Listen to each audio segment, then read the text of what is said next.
In this world of generations, here we stand. Two millennium minds, hand in hand. Serious, unserious, together we grow. We're building bridges, let no barriers go. Two millennium minds. You're listening to Bridges and Breakdowns. Alyzza, Lorryn, y'all ready? Let's go. Welcome back. If you are under the sound of my voice, you are here for episode 3 of our second season. This is Bridges and Breakdowns. I am your co-host, Alyzza, joined by my illustrious, beautiful, incredible, talented best friend, Lorryn. Hey, y'all. This is Bridges and Breakdowns, and we are your 2 favorite millennials, or soon-to-be favorite millennials, who are posted up at the intersection of 5 generations who love to tussle. Every week, we are trying to integrate the best of what each generation has to offer and act as a bridge to what we should keep and improve and leave behind the stuff we need to break down. So this season, we have turned the lens on curiosity because it is very important to be curious with yourself, to be curious with your environment, to be curious with people you love. So today, our curiosity took us to what happens when relationships turn south. What abusive power looks like, knowing when to leave, knowing how to leave, and more importantly, how to leave whole. So our segments today will touch a little bit on those questions. And on the main stage, we have a very special guest to dive in a little bit deeper with us. So I'm excited to start. Lorryn, bestie. Me too. What's up, boo? Where are we going today? Oh, girl, I'm going to let you. Blessed are those who ask the questions because I feel like I have a lot to share. What's up is a very loaded question. How are you? I had a good little family day today. Can't complain. So, I'm on a high. I'm on a high right now. Hallelujah. I'm very glad to hear that for you. That's wonderful. Yeah. I'm excited because you said you got some stuff to tell me, but it's in our Glow and Grow. Yes. So let me go ahead and cue this in. All Okay, right. So girl. if you're new here, which thank you for joining, please stay.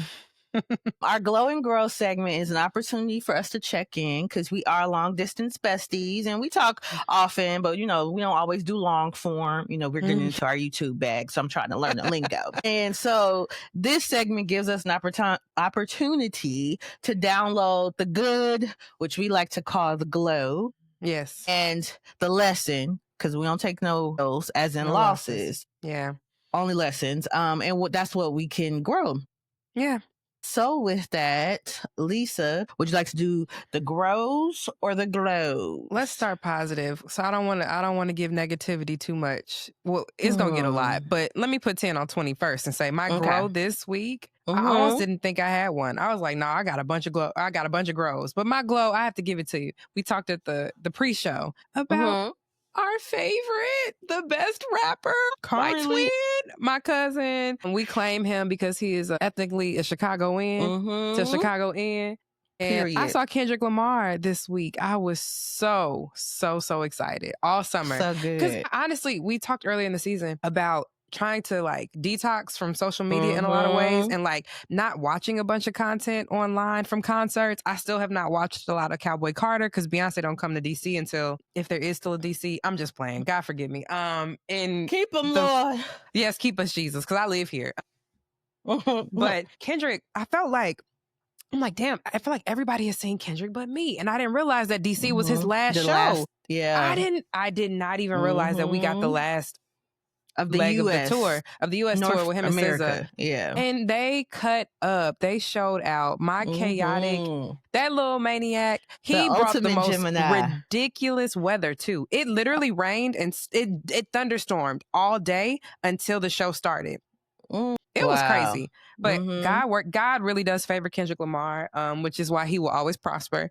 And we got a beautiful show. I had such a good time. We had floor seats and I got to be like a fake, little turn up kid for the day because I was tired. It was Dylan's last day of school. So he had LDOC. So we did the whole shebang of parenting all day. And then we had to rally and go to a concert. And we just wanted to sleep, but we're so glad we went. He put on. And like to see hip hop make it to a stadium was just so beautiful. I had such a good time. He is if I was a man, I feel like I would be a cross between Russell Westbrook and Kendrick Lamar. Like those my niggas for real. I just overly identify with him. Yeah, His profound, absolutely. deep love for Anita Baker. I need those mixes I need him to publish them. Like all of the samples and the interpolations that he let. It was I so see why good. Anita Baker is like now a Kendrick Lamar stan account because she's getting paid for that, first of all. But yeah, I deeply felt seen to just have Kendrick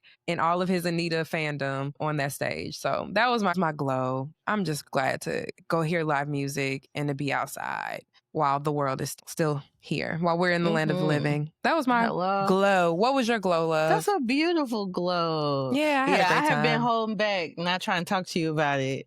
I knew you was going to be too hyped when you heard the Anita mix. I was like, oh. I damn near cried. I legitimately recorded myself so I could listen to it later. I was like, he did this for me. This is for me. Y'all don't understand. People weren't turned enough. Like, people were excited, but I was like, y'all don't get what this man is doing. This is, it was amazing. Yeah, he's so brilliant. That was really good. He really is. I need the film. I need the GNX feature film. I know, okay, I hope behind he the does. scenes, I want to see it all. Like, I'd be on time for that. It was so good. It was so good. It was great. It was great.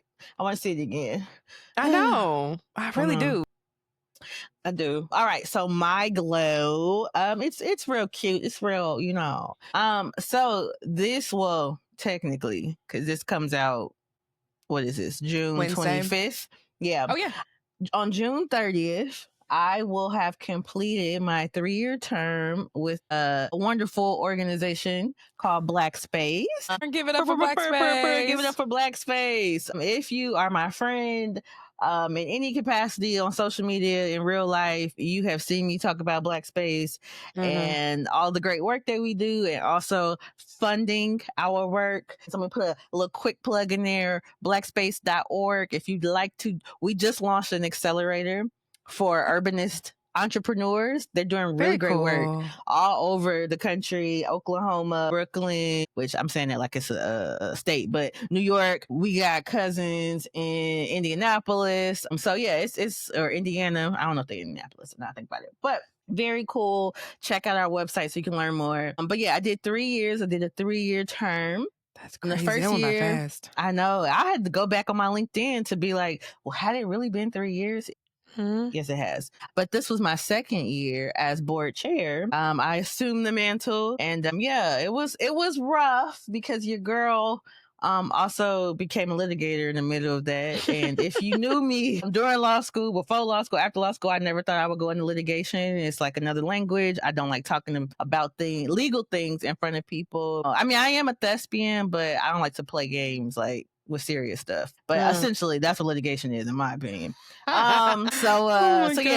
So it was a challenge, but it was definitely worth the sacrifice. And it's been like bittersweet. Like I'm excited to like kind of have some of my time back and just, you know, devote myself to my hobbies. But I also am really going to miss the group. So I just learned a lot about urbanism. Yeah. And, you know, spatial justice. So it's just very cool. Something that, you know, I'm very passionate about communities and like food deserts. And that's kind of what drew me into Black Space, because I knew that they like, before we had the accelerator, we used to do neighborhood strategy products where we would co-design spaces with neighborhoods for things that they needed. So like one of the things, they like made an irrigation system in Red Hook to help with the farm. And then like that farm, that's dope. That's in Brooklyn for community. Folks who don't know. Yeah, Red Hook is in Brooklyn. Yeah, that's really cool. I mean, that there is farm space in Brooklyn. Right. Yeah, that's really dope. Yeah. So it was just a really cool opportunity to like something I was just passionate about, but really didn't know how to get into it because it wasn't my field of study, you know, job. And I actually, because, you know, I'm always looking for a book. I have a book that I am going to read in honor of my time with Black Space. And if you'd like to read and learn more about spatial justice and speculative design, it is called Speculative Everything. It's by Anthony Dunn and Fiona Raby. Raby, I think. I don't think it's Okay. rabbi because it's a Y, not an I. Anywho, but yeah, that's my glow. Shout out to Black And Space. I'm very proud of you, just for the record. I mean, that goes without, it does not go without saying. Let's give you your flowers, friend, because that was a big leap for you. And I'm just so proud of the work you've been able to do with them. I'm gonna pretend you gave me these.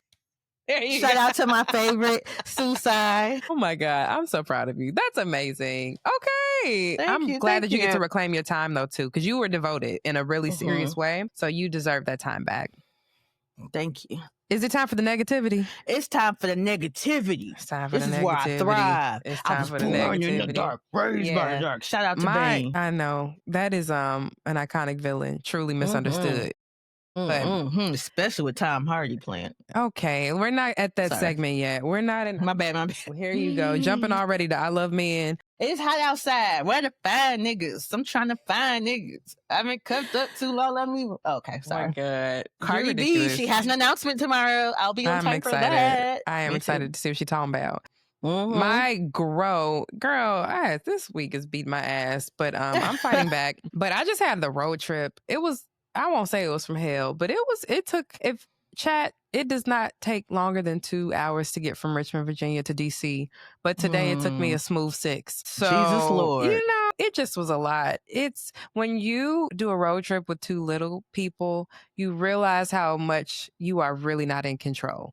Because when kids start literally screaming, crying, and throwing up, you have to stop the car.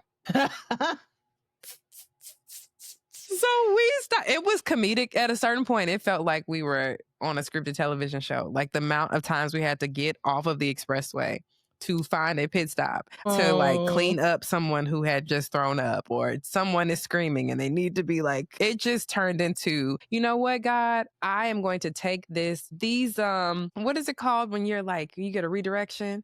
These the word is escaping me. That's how stressed out I am. We're just gonna take this redirection and understand that your timing is perfect and we're all together and it's fine. We're healthy, we're safe. But what I don't like about that is we had to stop in a lot of parts of rural Virginia. The word rural beats my ass as well.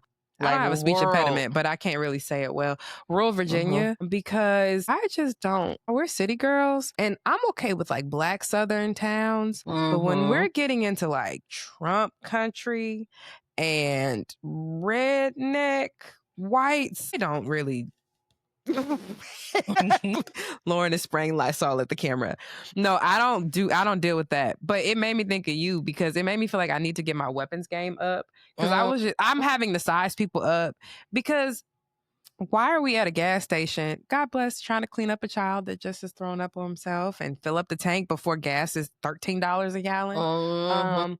And a church van full of redacteds parked next to us at the gas station. And these hoes are lighting up cigarettes. They're smoking on their break before they get back on the road trip to go to wherever the hell they're going. And I'm staring one down, trying to just make sure she don't make no sudden movements. Right. Because I'm ready to get the fuck ASAP. Right? I'm ready to go. But I'm having to look, I don't know why this gas is pumping so slowly, but I'm staring her down. I'm nursing a baby. I'm looking at her and I'm like, girl, you got wait. First of all, it's an auntie. I'm like, I could take her. But she got hella nieces that just walked into the bodega to get some Takis, and I need to be mindful of what happens if and when they do come out. So the fact that I'm like doing the calculus of like, if I steal off this hoe, what's gonna happen? Who got what? I just didn't like having to do all that. And I just really was like, you know what? Why I went straight to like needing an arsenal of like WWLD. What would Lorryn do?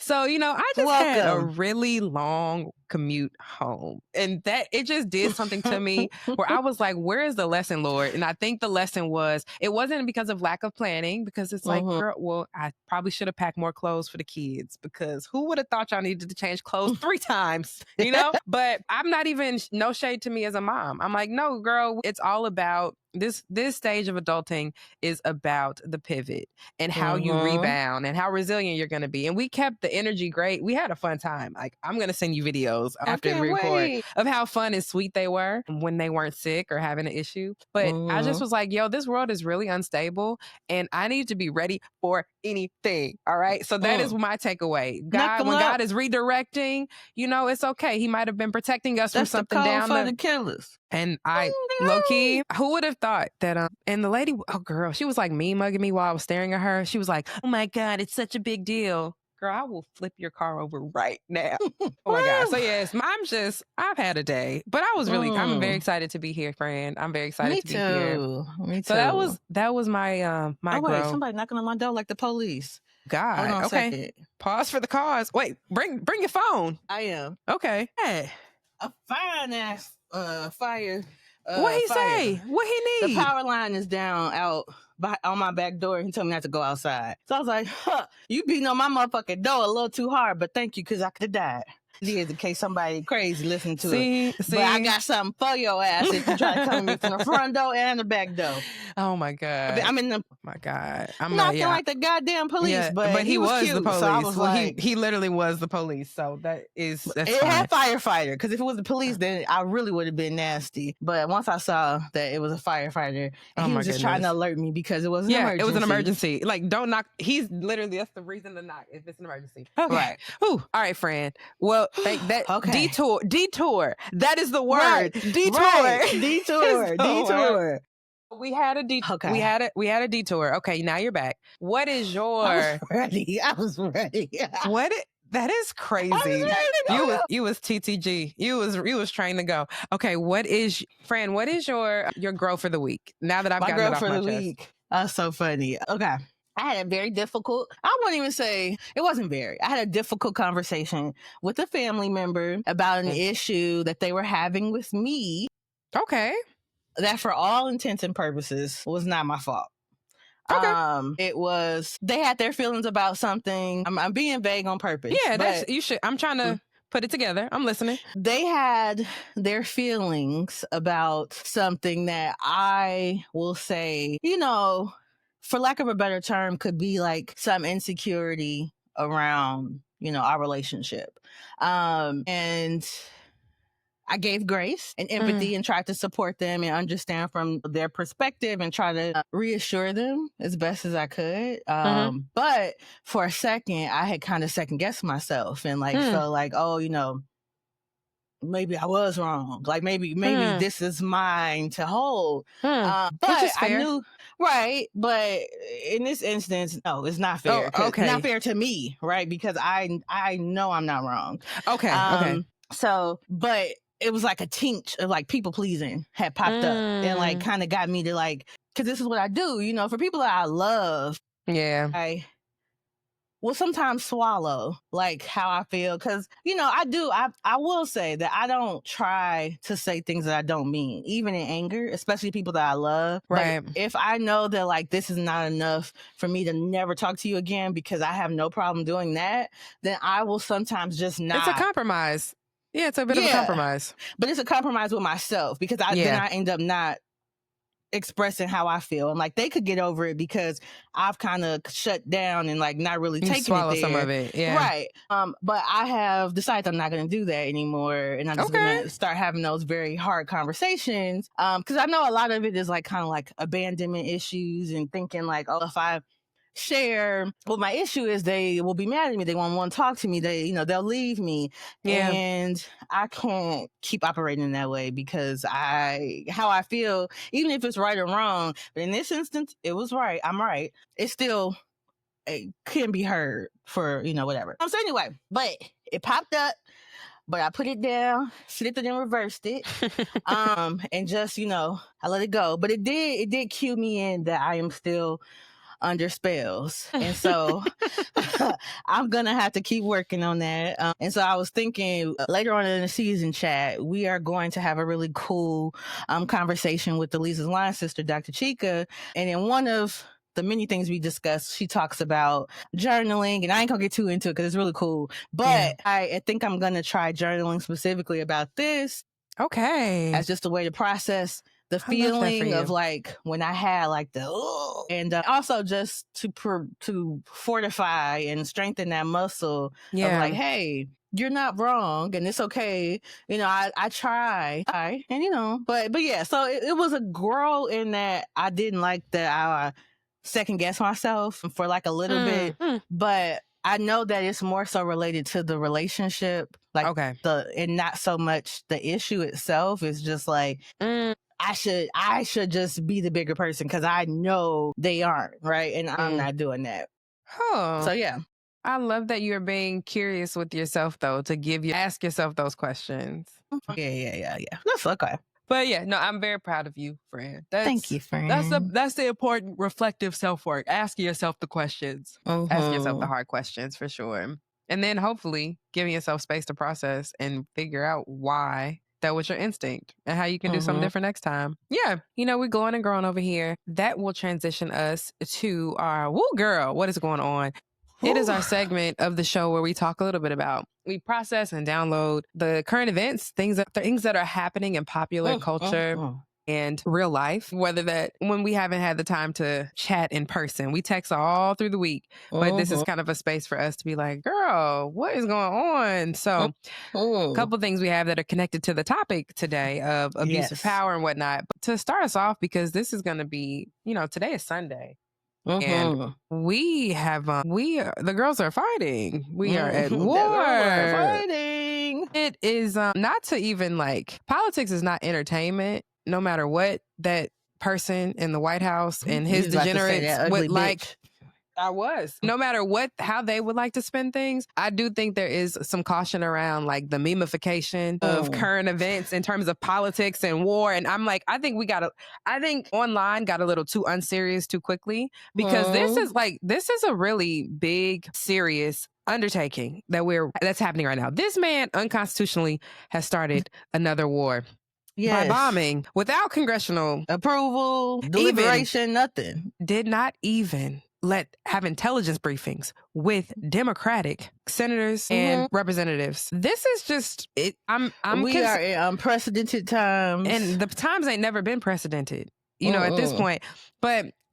A lot of things will be changing quickly, honestly, on a day-to-day beat. So we're recording Sunday. By the time this is published on Wednesday, who knows what's going to be happening? But I will say this, my little 2 cents of why I'm really concerned we are operating with a bunch of unqualified dummies in leadership. Say that again. We have the nerve. Okay, go ahead. We have a drunk Nazi who is the Secretary of Defense. This man don't know nothing but how to powder his nose and talking to a mic like he is his old self on Fox News.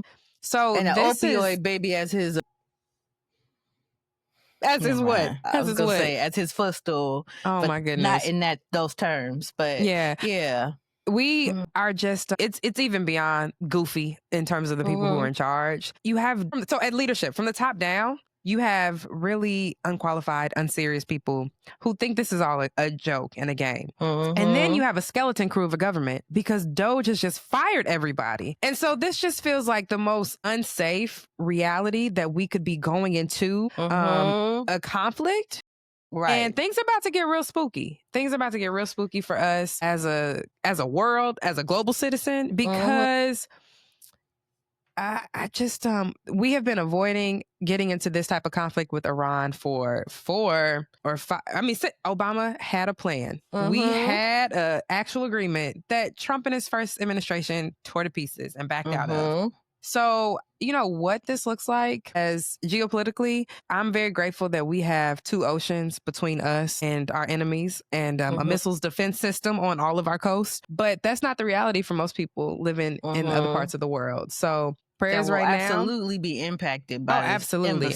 And that's why I'm like, Americans being funny about World War III. And girl, we can even get into how the Gen Z troops are on TikTok, which is also very unserious and scary and for a different reason. We already don't have enough. but I want to kick y'all asses out. Because why am I getting the background play on missions and exercises? Y'all parents, it's really crazy actually. I might have It's to very splice crazy. And parents, y'all need to get on your jobs, G. Like, I don't like to criticize parents because I know I ain't a parent and I know how people get sticky, but something in the milk is not clean. If your baby is in the military with secret missions and shit up in the fighter jet, like, look it up. I want to kick his ass. I'm like, as a civilian, are these things that we're supposed to be seeing? I'm very concerned. But also, it's not funny because the troops, like maybe 4 or 5 days ago, you saw a bunch of TikToks of like them eating steak and shrimp and lobster. And it's like, man, y'all about to get sent to war, baby. When y'all start getting fed Enjoy like that last meal. You're getting deployed. It's sad. It's terrible. It's like the akin of like giving your dog their favorite last meal. And it's right, because them MREs is coming, baby. Oh, y'all my gonna goodness. be doing the little protein drinks and shit. You know, things it's really bad, and I just think that it's important for us to really situate the context of things that are happening right now in plain terms and from our honest, authentic understanding and experience. So we are not journalists, we are not analysts professionally, right? But we are very learned citizens, and we are serious girls who understand and can put two thoughts together about what the impact of these things are. And we are part of a civil society, and we have a responsibility to be informed and to talk about these things. So stay tuned, chat. But just know that all major cities are at high alert right now. Yeah. Because of the shenanigans. And so, Chicago, DC, anywhere you are in this country, there is an active threat for domestic terrorism, right? And for those who are abroad, we have family and friends who are in the military, people who are living in other parts of the country or other parts of the world. And it did not have to escalate to this point. But Netanyahu is a whole wicked bitch. Exactly. And he has gotten his favorite dummy bitch to crash out, and now we are all involved and implicated in something that did not have to get here. So we're gonna TBD, but girl, and like I don't know, can they patch me in to Iran? We are not with that bitch. Like, get him them people over there. We didn't vote for. I just came here to dance. I just came to dance and shot. I don't know. That's it. None of that. No, for real. It's like us as Black Americans, especially, who are on the right side of history and the right side of making choices and doing our part. I think it feels like we are in an Uber pool with someone who has robbed a bank, and we are on the run, and it ain't had nothing to do with us. We are literally just paying customers who are doing the right thing, and shit just took off, and we are now, hopefully, we my prayer. I'm praying that we got a B613. They just come on in, like, take them down, and like, let's just do something crazy. I don't know. Where's Roe and Pope when you need them? Help us, Jesus. To do what? Take who down? I can't say because I ain't trying to get locked up. You don't want a real knock on your door from Secret Service. Right. But I'm just saying, B613 could have handled this. Pelican Brief could have handled this. But girl, isn't there like a 23-year-old who is in charge of Homeland Security right now? Girl, it's something he ridiculous. Look a goddamn fool. He only been he was a landscaper and a grocery clerk. Gee, he looks like he sniffs chairs. He huffs paint. So stupid. No, like as soon as you get up, he put his nose to it. Look at the picture from the website. Don't he look like a booty sniffing, a chair sniffing freak? Oh my God. I hate it so much. Wait, I'm sorry. No, Homeland Security is Christy Nome. She's also crazy. Well, but yeah, that bitch won a reality TV show. No, she really for them immigrants that they're trying to stay here. They really want to have and I'm not joking. Yes. They think that this is entertainment, that this is all for TV. It's about the spectacle. They are making a spectacle out of every piece because they don't know legitimate, right? So it's like, let's make it entertaining. Who's a booty sniffer McGee. Now I need to find his real title so we can know what this boy is. Okay, the Office of Counterterrorism, is that him? Yep, here he go. Trump's picked the lead terrorism prevention. 1 year out of college and with no apparent national security expertise, Thomas Fugate is the Department of Homeland Security official tasked with overseeing the government's main hub for combating violent extremism. This is a joke. I wouldn't let him bag my groceries. What do you mean? No. But now, let me see. Get that eyebrow up. This It is looked like he very- said, I think you have some asparagus today. Nasty not- ass. Oh! Okay, I'm sorry. Let me take a drink. Also, All right. shout out to my little cousin KK. She got me a branded cup. I love that for I didn't us. Miss Katie, don't worry about what's in my cup. I was trying to show y'all, but I didn't drink it. So She's drank but yeah, all. let me calm down, child. Oh my goodness. So I talked longer than I expected to about that. But yes, just know we are going to stay as vigilant as we can. I think that's really all we can do right now is keep your head on swivel, folks. Fortify yourselves, take care of your chickens, as Marshawn Lynch, the God, has said. But yeah, it's getting crazy out here. It's getting spooky. It's getting spooky. But Spooky ooky. the next segment or the next topic under the woo girl, because again, today we're talking about what happens when relationships and the abuse of power go south in all types of relationships, not just romantic ones, friendships, professional working relationships. Our good Judy, Tyler Perry, is also in the news. According to Variety, Tyler Perry is being sued for $260 million. Ooh. Because one of his, I guess he owns his own studio. So everybody technically works for him. Everybody is his subordinate. An actor by the name of Derek Dixon, who was a series regular on the show The Oval, suing for sexual and work harassment, along with sexual battery and sexual assault, as well as other claims, and seeking $260 million in damages, according to a 46-page lawsuit that he filed in Los Angeles earlier this month. There's a lot that came out this week around the allegations, including some issues, some text messages that were included, the contents of those text messages.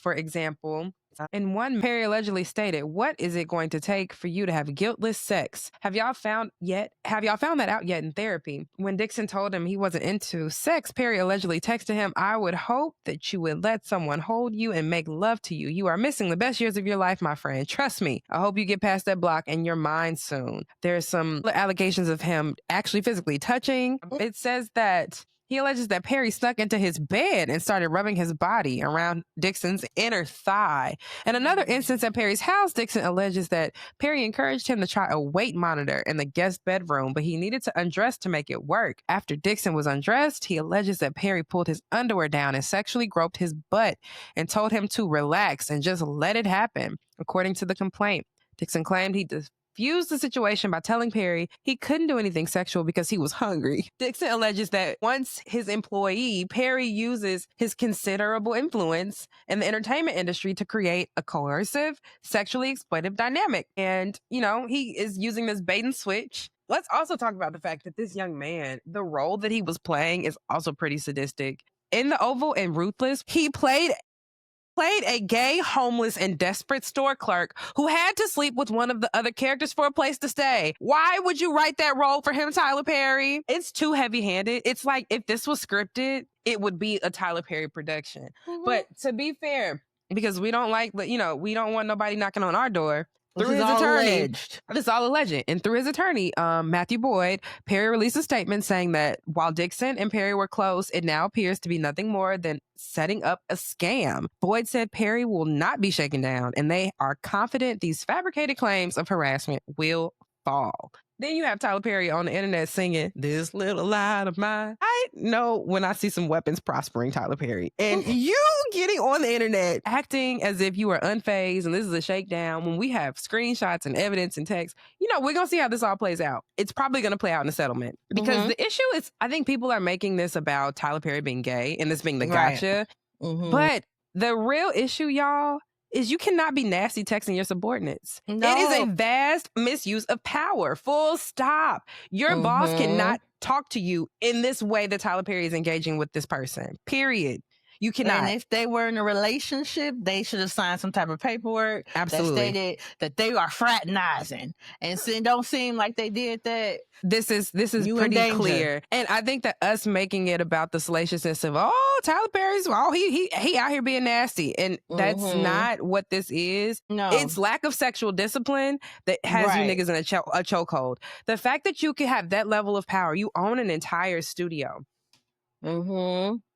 You just were on the BET Awards talking about how you make so many Black people millionaires and it's all Black power this. And I do feel like, similar to Jonathan Majors, people also are okay sometimes with our Black esteemed dignitaries harming white people, and we should not, as Black people, galvanize against whoever it was that who didn't have the power in that dynamic. And so it gets real tricky. It just feels very cut and dry that your politics should be aligned, that your boss or anyone who has power over whether you work, over you, eat, right, live, can work in this industry, can chase your dreams, should not be speaking to you, coercing you, treating you, putting you in situations where you are feeling as though you don't have a choice. So yes, this is kind of messy. We don't have to get too much into it. You know, I don't know the first thing about Derek Dixon. I've never watched any of those shows, never have any interest in watching any of those shows, because clearly this is all some like weird sadistic kink. This is like you working out your trauma on us, Tyler Perry. Please leave us alone. Get us out. Take us out the chat. I don't know if it's trauma. I just think it's sexual fantasies. I think that he's repressing. I mean, I don't know, because in Hollywood, it's like open secret sometimes. So maybe he's out amongst the elite stars and he's, you know, whatever. I don't think so. I don't think so either, but I'm because I, you know, it's Pride Month, so I'm going to be sensitive to people's journeys and coming into themselves and accepting their sexuality. However,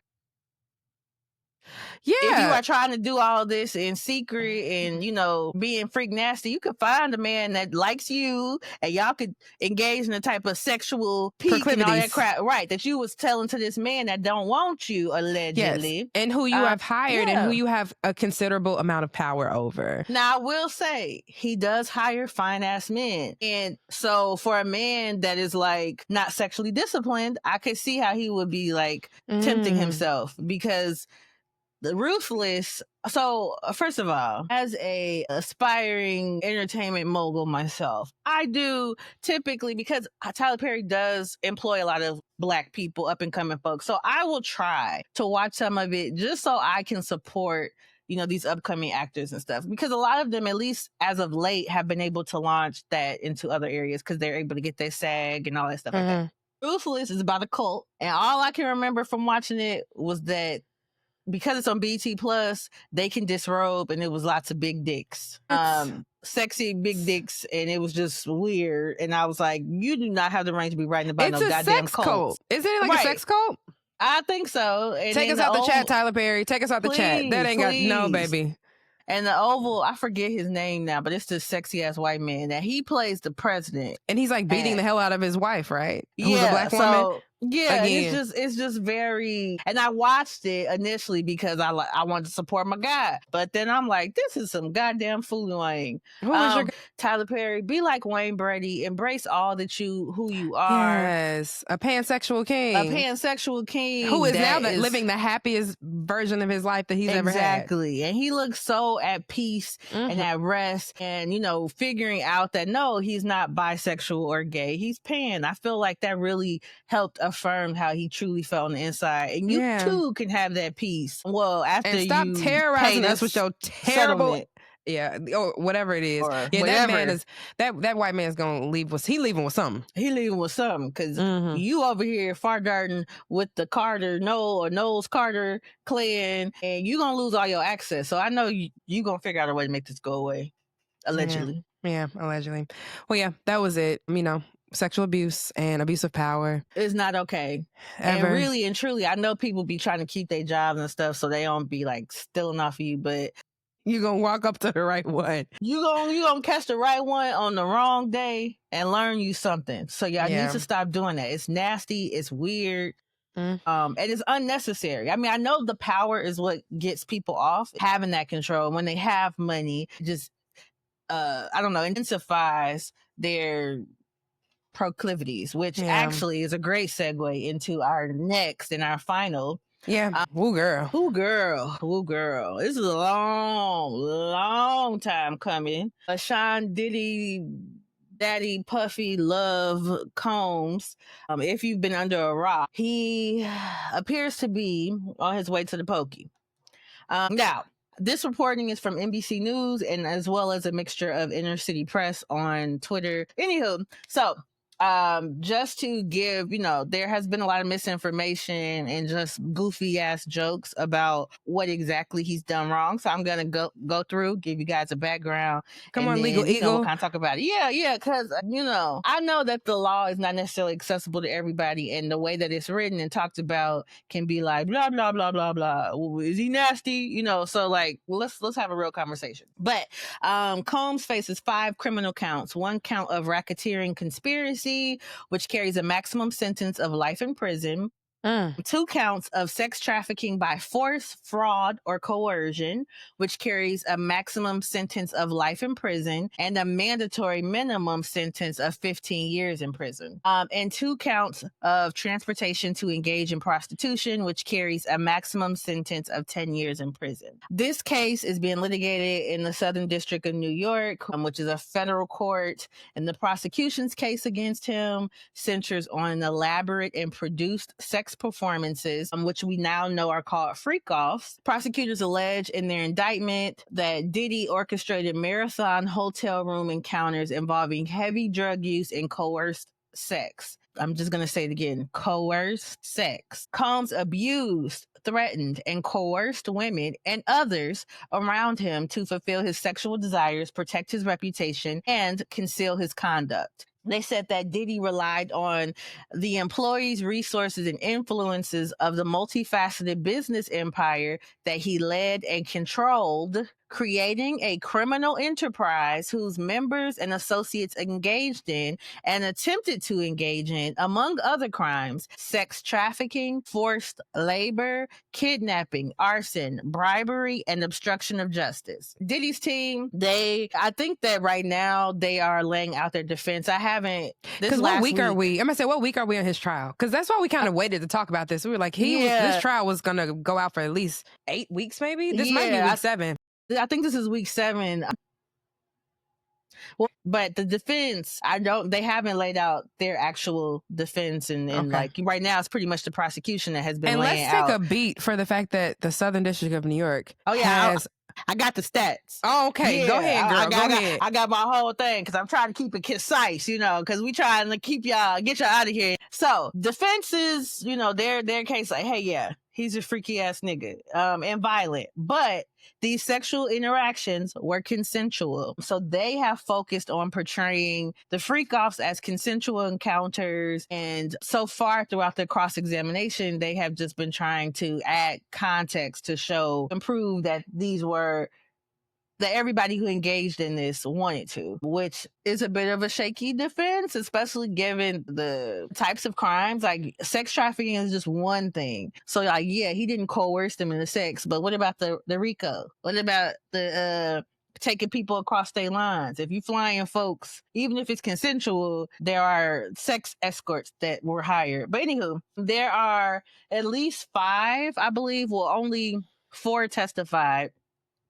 Victims, one of them being Cassie Ventura, who kind of set the foundation. He, abused her in many ways, but she was one of the sex trafficking survivors that, he just basically, that was her job for 10 years because he did not allow her to release any real music. Another one was Capricorn Clark. She worked for Diddy. She is still under spells. We're going to keep her lifted because she did want to still work with Diddy. She's under spells. But he did kidnap her, according to her testimony. It's crazy. Which was also corroborated by Cassie's testimony and then later Kid Cudi. So the third victim, which is Gina, I don't know how to pronounce her last name, and These are all Jane Does, I thought. This is so crazy. No. Okay, I'm sorry. We're not even. Okay, no. Okay. Gina is victim 3, who is I think she's still his girlfriend because she actually did not appear. And the feds, they had enough, I guess, with their laying their case out that they didn't really go after her. That's his last baby mama, right? Is that the last baby mama? No. He wouldn't allow her to have babies. She was just another one of his playthings. That's the one. Yeah, I know what you're talking about. Where her and Young Miami were going back and forth about. So that was that. Now, the last 2 victims are Jane Does. They're Jane Does. Well, one went by Mia, who was Okay. a former personal assistant. She was on call like 22 hours a day, damn near. But, you know, the forced labor, he also sexually assaulted her on numerous occasions. And she also engaged in some of the behaviors that were a part of the coercion and sex trafficking. And the last one was actually a recent girlfriend. Well, yeah, I guess because he started to try to use language to like, I'm polyamorous or whatever. So she actually considered herself a girlfriend. This is a girlfriend who, according to her testimony, she was his girlfriend up until the day that he was arrested. She was subpoenaed to testify, but basically she was like she was his girlfriend and she was begging him for connection and like, let's spend time. Yes, she was essentially an on-call consort, sex slave, kind of like Cassie, but she had a child, so he made sure she had around the clock childcare. She would be gone. She wouldn't have like as long days as Cassie, but she would be gone for extensive days to have all this type of sex with him. And she tried multiple ways to he kind of explained, and this is a part of the coercion, like made it seem like, you know, if the world kind of knew what I was into, they would judge me. And she felt like Cassie said she felt like she was a trusted person in his life that was just trying to support him and not make him be ashamed that he had these rather peculiar sexual fantasies for a straight man. I won't say now, some people might get into it, but for an allegedly straight man, you know, it was like a cuck lifestyle. He liked watching them have sex, but one thing that he would do is like he would make the men ejaculate on the women. The girlfriends would go into a separate room and he would like play in the ejaculate. So very, very strange. Sam J has a very great joke about that. She does. It's something hilarious. It's for the queer kids. We cannot make that joke. No, but the community can. The kids can, and it was actually a very smart joke. It was very smart. It was scary because I was like, Sam J. Where's she going with this? Yeah, she be pushing sometimes she's tripping, but that was very funny. And I was like, oh wait, maybe she's back because I thought she was funny at the time. Yeah. Anywho, so anyway, that's just kind of a breakdown of the victims. There were a lot more. I mean, there was former testimony from employees, his financial accountants. I mean, it's a very extensive case that the prosecution laid out. And it's much more than just baby oil and Astro Glide. That's what took off online, but that's not what makes a RICO make. Oh yeah. Right. But to what Alyzza had kind of alluded to earlier is that because we are an SDNY, this is a federal case. In federal cases, you know, they take their time. They want to ensnare you. They lure you into entrapment. It. Right. It's not a trap. It's not entrapment, but they give you enough rope that you can hang yourself. And they basically be like, let me tell you all this information I got on you. But the SDNY specifically is like, they don't miss. Like they have one of the highest conviction rates in the country. The show Billions on Showtime is over now, but it's based on SDNY, specifically Preet Bharara. He was a federal prosecutor in the financial crimes and used to be having them little billionaires paying all types of money. All types of money. I want to say it's like 95% or 99%. Their conviction rate is like A+. Is very high. Yeah. So they have about 90% of their criminal defendants take pleas. And so, you know, they get a lot of cases, you know, handled that way. Yeah. But the cases that actually go to trial, there's some range in reporting, but they have a 95 to 99% guilty verdict. So the likelihood of Diddy or anyone else that they go after being able to get off scot-free is very unlikely. Yeah.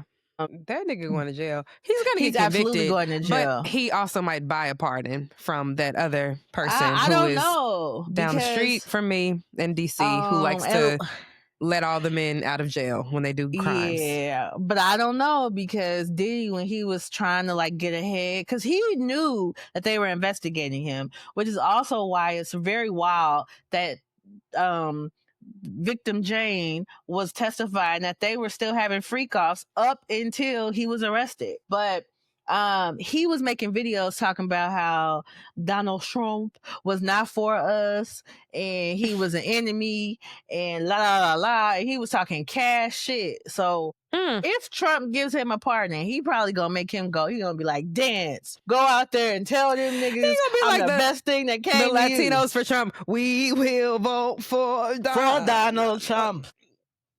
I'm sorry, I can't. That little bop is It's a bop. Y'all snapped on that. Now, so sorry to y'all families and stuff. That lady games clown prizes. But yeah. No. So I mean, it's really unfortunate. Just from, I guess, my thing. I think from a legal perspective, it's been very interesting to watch them kind of roll out the case and see like the RICO kind of be constructed through all the testimony. But what I did not enjoy is just so many people were like really focused on like them girls just didn't want to go to work. They just was nasty. They was just fucking for a lifestyle. All of that could have been true. That might have been what they agreed to, or that what they went in with. But when he refused to let them do anything else, when he would threaten to release their sex tapes, and because he paid for the escorts to have sex with them and he didn't take them having sex, he knew that he wouldn't be implicated. They would look, like disgusting whores or whatever. And that's how he would, anytime they would try to leave or really force the fact that they did not want to have sex with him in that way.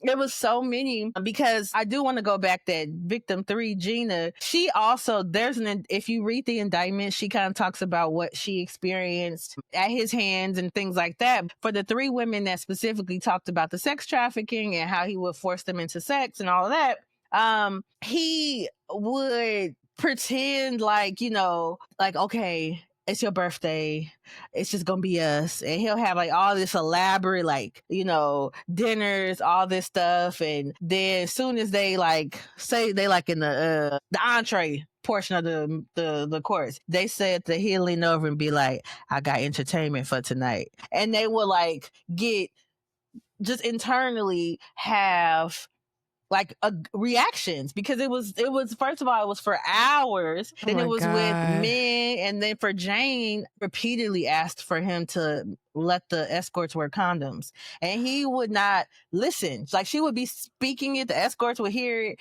and he would just ignore her and be like, because he directed a lot of their sex, so he would tell them what to do. And so one time, God, what a vibe. I did not know that is wicked. Oh my Very God, wicked. he was playing with them women's lives. Right. Because they were also, now they throughout him doing this, he did start to have like a trusted network of escorts. No such thing. Well, in that he felt comfortable because they knew how he got down. They, whatever. So, when you said trusted, I went straight to like STIs, because my mind is going with there are things that you can catch from people that exactly. Yeah, it does not matter who's in the circle. I got you. Right. But initially he was picking these escorts up from like Craigslist, and like not even, because he was really trying to keep it away from him, and how he would pay these women and make sure that they were somewhat taken care of. He would hire them. So Cassie was on his label. Now Jane was actually his girlfriend. Victim 3, which is Gina, she didn't testify. She was like, she had they have a copy of her offer letter where she had some type of position, and he only paid her like $50,000 a year or something. But girl, you can go down to the Amazon warehouse and make more than $50,000 a year. Yeah, that is so disturbing. It was like, to see what they were doing and for the amount of the money, level of like degradation. Yeah, it's very, very sad. It's disgusting.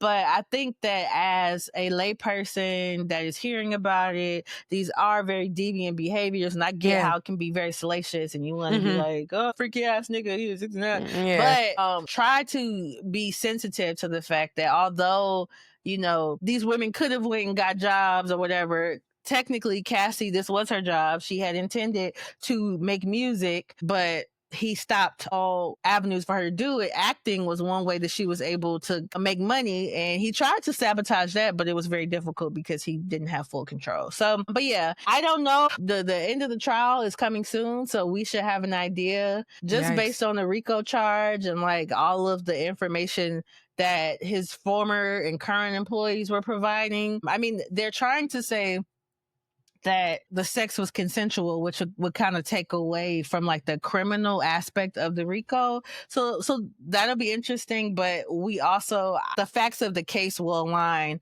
with the elements of the jury instructions because they're not trying to win in the court of public opinion. They are trying to win according to the law. So we should know soon. But even if the jury of his peers does not deem his actions as sex trafficking and for some way he'll be able to get off in my court based on the fact of what I read and what these women said they didn't want to do, guilty. Next case. Next case. Oh my God. Well, peace to those victims. That is crazy. My God. And that is peace to Kid Cudi's dog, man. Oh, that dog I feel is like okay. Peter. His dog was shook. I don't know what they did to that dog. They locked the dog in the bathroom. The dog is fine. He said that dog was skittish and he was never the same after that. Oh God, I don't even want to think about what deviant thing he might have did to that dog. Then. That's disgusting. Damn dog can't even talk. Say, excuse me, sir, I have nothing to do with this. You are in my home. Oh no, justice for the dog. God. Okay. Well, friend, that is the end of Woo Girl. What is going on? Clearly a lot is going on. A lot is going on. I know we tried to keep it minimal, but god damn it. Yeah, we're gonna the have to. The world is crazy. The world is on fire right now. All right, so we've wrapped up the Woo Girl. There's like a lot going on in the world. We love to take a collective deep breath and transition into Lorryn's favorite segment. Take it away, F.A.N. Yes. Take it away, friend. What's up, y'all? It's your resident fine nigga anthropologist here with another segment of I Love Men. If you're new here, again, thanks for joining us. Make sure you stick around. This segment is based on my love of the male form, honey. I've been curating a list of the finest men on this side of heaven to spread the good news to those who indulge in the dark arts, that is dating men. Oh my God. Each week, I select one fine gentleman off of this list for Alyzza to review and rate 1 through 10. But because this is Pride Month and we are celebrating all of the queer community, I am selecting the sexiest men that identify in some type of queer category. And since we are merely admiring, because fish is not on their menu, Wayman, I love Wayman. Hey, Bernard, the Bernard. Homewrecker, he's with me. I can quote that whole. In case you want a little coffee in the milk. With your double espresso. I'm your girl. I'm your man. Yeah, I love it. Shane, why did you do that? Okay, please go ahead. Okay. Oh, all right. I have my phone ready because you're going to text me whoever this person is. I did. Because I got no sleep mode, so it keeps going out. All right. But yeah, so we are not objectifying. We are only rating if they are fine or not. So, without further ado, the fine nigga of the day is Just Logan. He is a singer, songwriter, and a vibe. This is going to be an interesting choice because we'll see, friend. I have off the name alone, I have no idea who this is. So I'm excited. I think he might be Jennifer Hudson's cousin, but he sang backup for her for a while. That's so random. You so Chicago. Very random. You know, Jennifer, he from Inglewood. Okay, girl. Jennifer Hudson, he opened for Duran Bernard one time, and I saw him, and he sang down. And he's sexy. He's got like a sexy energy. He wears heels. He has his nails done. So he's definitely my type. And this is so interesting because it's also about the pictures that Lorryn sends to capture the essence of why they, because, everyone is not equally photogenic. There's angles, there's ways. The first few pictures of him posing, and Chad, if you're watching the visuals, you will be able to see what I'm seeing in real time. He looks beautiful. He has a beautiful body, right? He looks like a professional dancer. Yeah, he's body down. But then when I get to the image of him without like the costumes and it's just the face, you know what he looks like? That man who catfishes about having naturally long hair. Have you ever seen those? It's like the images of him and his fake daughter.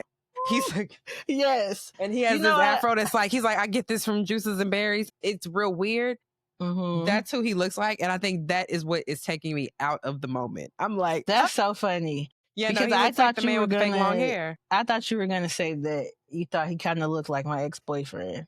because he kind of reminds now me I of want to know him. which one. Oh, wait a minute. Mhm. What you can tell you can tell me later. Okay, a little bit. Because I'm in your business. We're not gonna bring this chat into your business. Okay, I'm sorry, friend. No, I'm gonna give him, oh, baby. I'm sorry I think to the he's kids. sexy. I think he's so sexy. He looks like a stripper.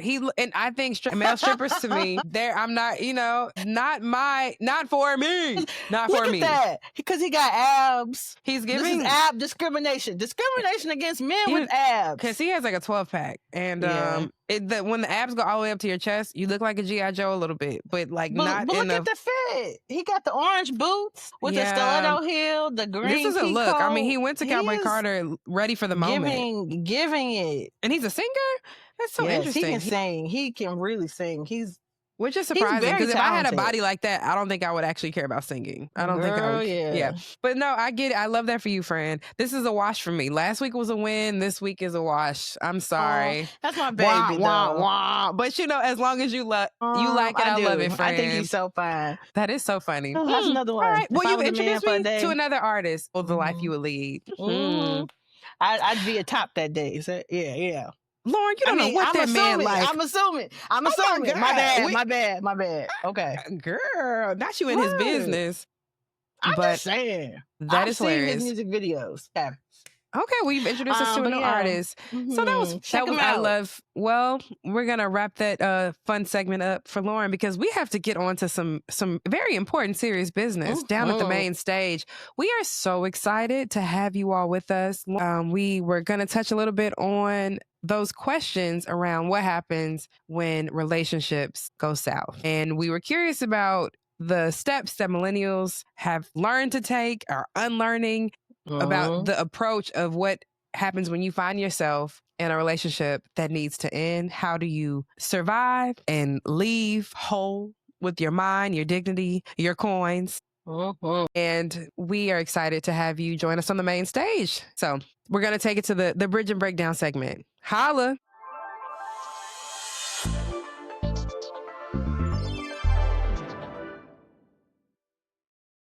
All right, y'all. This week we have a very, very special guest with us that's going to be discussing with us a heavy but important topic, which is divorce and domestic violence. But before we do that, we're going to introduce one of my law school besties. Her name is Melanie Martin. Melanie is an attorney in the Chicagoland area, specializing in gender-based violence.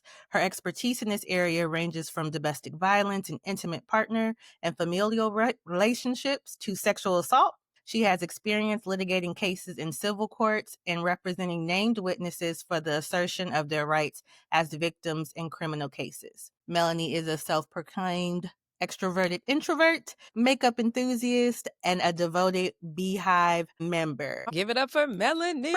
Hey, girl. Welcome to the pod. Yes. Thanks for having me. Of course. So today we're going to talk about what happens when relationships aren't safe and when they end, and how to protect yourself and your family. So our guest, Miss Melanie, is here to give us the real, the legal, and the emotional side of it all. All right, Melanie. So when we have guests on the pod, we would love for them to come into the fold of the culture of how we do things over here. It's a very serious topic today. You are a very serious person, but we know deep down inside, you two are unserious, just like the two of us. You're correct. I love that, right? Because life is all about duality. And we have a segment called Break the Ice, Not the Bridge, which is a fun way to kind of loosen up our guests, to kind of invite you into the culture of how we get down over here at Bridges and Breakdowns. So today, my co-host is also hearing this for the first time. It's my turn to take us on a journey. You are the lead attorney in a courtroom drama series. I have a few questions for you, and you can pick any combination of these because it's a lot, but I want you, whatever resonates with your spirit. Who is playing you? What actor is playing you? What is the show called? What is the show's tagline? And what Beyonce song is playing for your intro? So I want y'all to sit and marinate on that for a little bit, right? I love need to marinate. I already know what it and is. I'm happy I can go first to help you all. Yeah, let's give hear some what time you to think, have. right? Okay. So the actor that's playing me, Tiana Paris. Okay. Yep. The show is called Motion Denied. My tagline, she's not here for your apologies, just accountability. And my intro music is Don't Hurt Yourself. Bam, bam, bam, bam, bam. All right. So y'all don't have to answer all 4, but some combination. I want to get a sense for like, what are we watching? This is primetime, network television, or hell, you know what? It don't even got to be network television. It could be a scripted show on HBO. It could be USA. It could be AMC, whatever fancies your boat. I'm going to call on Lorryn next. I thought Mel said she was ready. No? Oh, you ready, Melanie? Partially ready. Sure. Let's hear it. Ready. Yeah, whatever combination you want to share. Cool. Okay. So I think that the title of my show would be called Cutting It Close and Barely Making It. I think that is how I live my life. I will get it done. I will not be on time. I'm not going to be on time. Love that self-awareness. Yes. I think if I had a tagline, I think that's the hardest thing about me. My favorite tagline right now is be fucking for real. Can I say cuss words on here? Yes, you can. Yes, you can. Okay. Because I also really love explicatives. I grew up in a household where we cannot use swear words. I love cuss words. They make my tongue tingle. I like to say all of them. Period. Me too, girl. So I think my show would have to be on like primetime TV because of the amount of swears that will happen. No NBC over here. I know that's right. Okay. No NBC over here. And I think there's just like such a litany of Beyonce songs that I would love to select for this. It was so difficult. Yes, when you walk into the courtroom, what is playing? Oof, walk into the courtroom, what is playing? Most of the time when I walk into the courtroom, play it. I'm ready to throw something when I get there. Most of the time I'm very mad. Okay. To even make it into the courtroom. So I think maybe Don't Hurt Yourself, which actually is not my favorite Beyonce song, but I just like the vibe behind it. I also really love My Power, just the like that. I love that. So it might be there. The highly unrated Beyonce project. Nobody listened to the I loved it. It's one of my favorites. It got me through. Same. Yeah. Same. Yeah. Ooh, I love these answers. Yes. And if I had to be played by someone, I think that is the most difficult part. I think that, this is a very unserious answer. Just to show, again, the duality of who I am as a person, I think I would be played by like Quinta. Ooh, but that would be good. Are you short, Melanie? I am. Okay. Melanie. I love it. That's so. Yes. Are you short? That's so sweet. Hey, when I was about 10, the doctors told me I was going to be 5'5", and then I never grew again after that. Oh, so no, I they am cursed you. I'm I'm a very tall 5 feet. I feel tall on the inside, but on the outside, it doesn't really reflect. I think we need to see Quinta in the drama. I think that actually would be a really great role for her. Love this. Thank you for your answers. All right, and to wrap up this icebreaker segment, Lolo, what you got for us? Okay. Okay. I don't know who's gonna play me because I feel like nobody looks like me. They don't have to Hollywood. look like you. Tiana Paris don't look like me, but I really could see her fitting my energy. Well, Tia Kemp, that's who fits my energy. Let's see. Okay, we come back to the actress. The show's name would be Breaking Free. The intro would be She's a Legal Eagle that's ready to fly the nest. Okay. Love that. And by nest, I mean the legal field. And the Beyonce song would be Freedom, naturally. Freedom. My yes. goodness. Okay, love that. With Kendrick on the verse. That would be like the part where when Kendrick starts, that's where you're gonna see all the close-ups of everybody, like, let's see. I think I would have, but she don't match my energy. But I really enjoyed her in a legal show, so she's already got the chops. Octavia Butler. No, not Octavia Butler. What's that child's name? You're such a reader. Octavia Spencer? Octavia Spencer. Not yes. Octavia Butler. Rest Not in peace to the goat.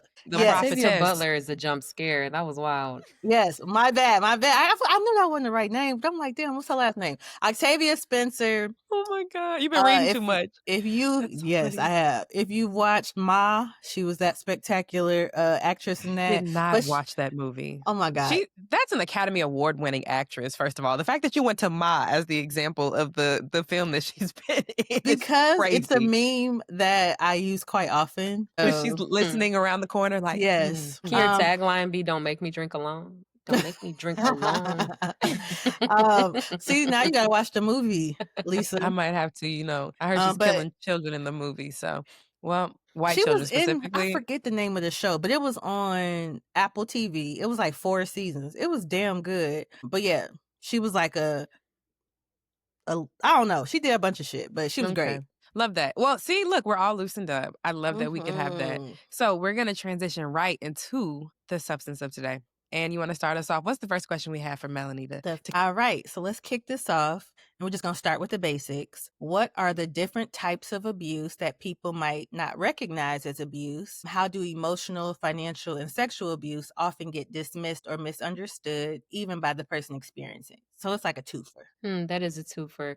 There are so many different kinds of abuse. I think it's hard to really quantify that and give a very easy, clean cut answer. But I Yeah. think for the purposes of today's discussion, we can talk a lot about physical abuse, emotional abuse, like you mentioned earlier, financial abuse, and then there's also sexual abuse. So we know a lot about physical abuse. That one's really easy to identify. I'm in a relationship with this person and they're hitting me. That's, again, super easy to identify.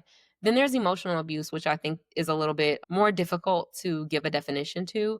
Most of the time, emotional abuse it like varies case by case. So it could look different in every kind of relationship. So someone who is experiencing emotional abuse could be experiencing things like, I came home and today my partner wasn't speaking to me. I don't know what I did, but they're not speaking to me. Or someone who knows that there are certain things you can say to a person that will make them feel bad about themselves. So it could Yeah. be, I feel like emotional and verbal abuse sometimes go hand in hand. They could be saying all these put downs because they know it will make you feel a certain way. Name calling, I think, again, verbal and emotional abuse kind of coincide to me. But again, the emotional abuse is about that manipulation of a person's feelings and knowing that if I behave a certain way, they will perceive me in a way that maybe is intimidating or maybe will scare them or maybe it will somehow coerce them into doing something that I want from them. And then there's financial abuse, which I think that sometimes people have a lot of misconceptions about. They think that financial abuse is I'm going to take all of a person's money, I'm going to exploit them that way. A very easy way to spot financial abuse that I think that most people understand, I guess like people who are not in the realm of gender-based violence could understand is that I live with my grandma. My grandma doesn't really have the capacity to understand what's going on, but I'm going to take all the money out of her bank account, right? That's financial abuse. But financial abuse in domestic partnerships can also show up in ways where it's like, maybe one partner doesn't work. They're asking me, the breadwinner who has all the keys for something, but in return, I make them do something for me. Well, you didn't do your chores today, so you're not going to get your money. Or, they make you beg and they, for the most part, kind of hang the money over your head, or they make you feel insecure about your financial standing in the relationship and out in the world. So you could either be totally reliant on them, and that's a way to get you to comply with what they want, and they know that if I have this money, you have no money, I want you to behave for me a certain way, I'm going to withhold it until you comply with what I want. I would say that is financial abuse. Sorry, what was the question again? I feel like No, I that you did No, a you great. did. That You're was doing it. great. Yeah. We were just starting with the basics of like what is it, and I guess even further ground the conversation both nationally and locally. I was actually looking up some statistics around an area and just looking at trends for how common domestic violence is. Right, I think we're having this conversation because the three of us are more intimately and acutely aware of how ubiquitous it is. Like everyone knows someone in their life who has been a victim of domestic violence, whether you know it or not. And so I think even to just ground a little bit of the conversation with how you're going through the basics of what it is and potentially even connecting it to how I think nationally, like 1 in 5 women has been a victim of intimate partner violence in their lifetime. I think the age groups that are potentially more at risk are like younger people, right? So like I've read like maybe 18 to 24 years old is kind of like the peak age of when it's most common. I'm curious in your practice if you've noticed any trends with like the types of clients you're dealing with, if you're seeing, younger or older, or is it even just like fairly balanced with the types of clients you're seeing that are seeking help? Sure. I think that in a lot of ways it is imbalanced in violence. People who fall into particular categories are more prone to violence. I think that in my practice, I have worked with the majority women. That's why domestic violence, sexual abuse fall under the gender-based violence sphere because one group is more susceptible to experience that kind of relationship or that kind of abuse than another. But I do think that the ages range. I've had, survivors and victims that I've worked with that were closer to 80 years old. I have Wow. some that were, really as young as 3 years old. So it really could happen to anyone. And it looks different in every situation. I will say though that these rates are higher with people who are maybe low income or have not a lot of resources, people who may not speak English as a first language but are in the United States, those who are immigrants, especially particularly those who are in the LGBTQ community.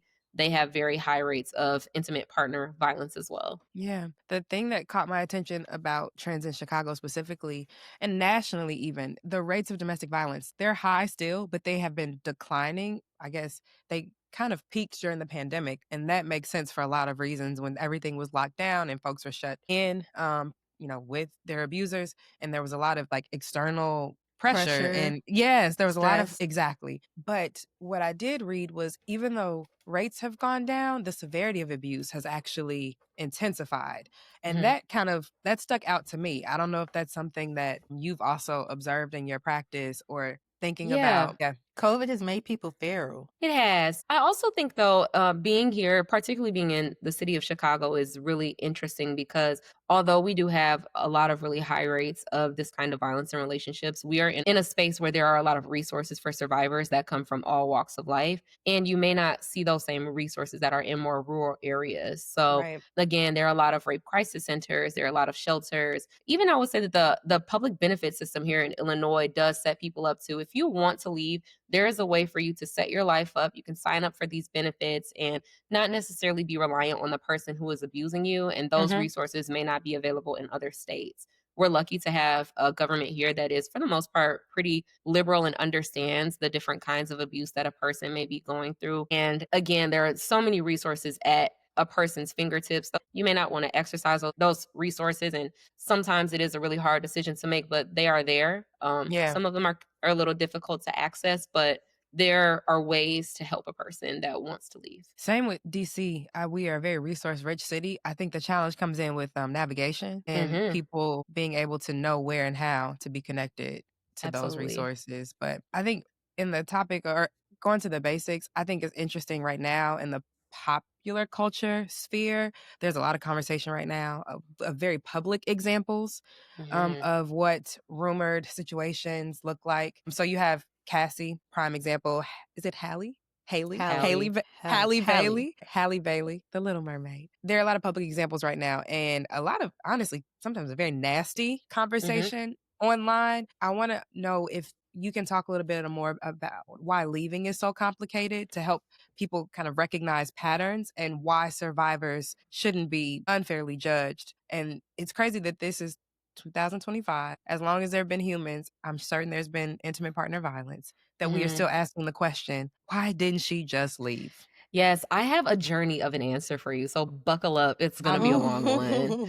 Clink, I clink. actually, in this current sphere of pop culture, I sometimes hate the internet, but I love the examples that it gives. And again, I hate that these things are happening to people and that we can use them as examples, but I feel like people with brains and eyeballs have the opportunity to look at them in a more critical lens, and not a way of criticizing what the person did or didn't do, but looking at the distinct variations from situation to situation and really understand what our legal system is equipped to do for a person who is making these allegations against someone who is abusing them. So you mentioned Bailey, you mentioned Cassie. I'm going to throw in a couple other people into the mix just to frame our conversation. But the reason why it is really hard for people to leave is because there are many options.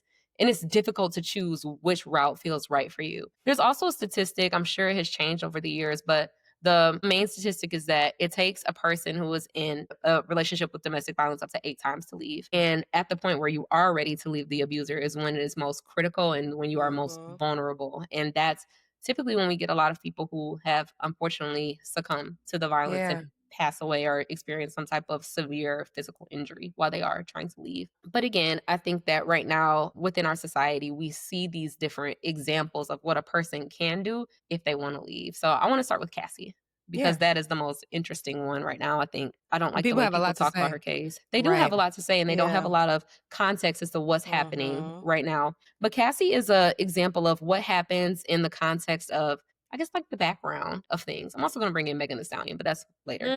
Cassie shows us what happens when a person chooses not to necessarily initially try to involve the criminal justice system. You know, she experienced all these things. She decided she was ready to leave. She was with that man for over a decade and endured, you know, tons of abuse. But for some reason, you know, she didn't make a police report. And that happens with a lot of people. So she chose to let that time pass, chose to get to a point where maybe I want to heal. And then there was something funny that happened in New York where they said, hey, if you are a person who experienced domestic violence, experienced sexual abuse in this way, and your time has expired to make a civil claim, come forward. We're going to give you a year to do it. She tries to settle it in the background. You know, Mr. Diddy didn't want to play ball. And so she said, okay, she filed her lawsuit because the law allowed her to do it.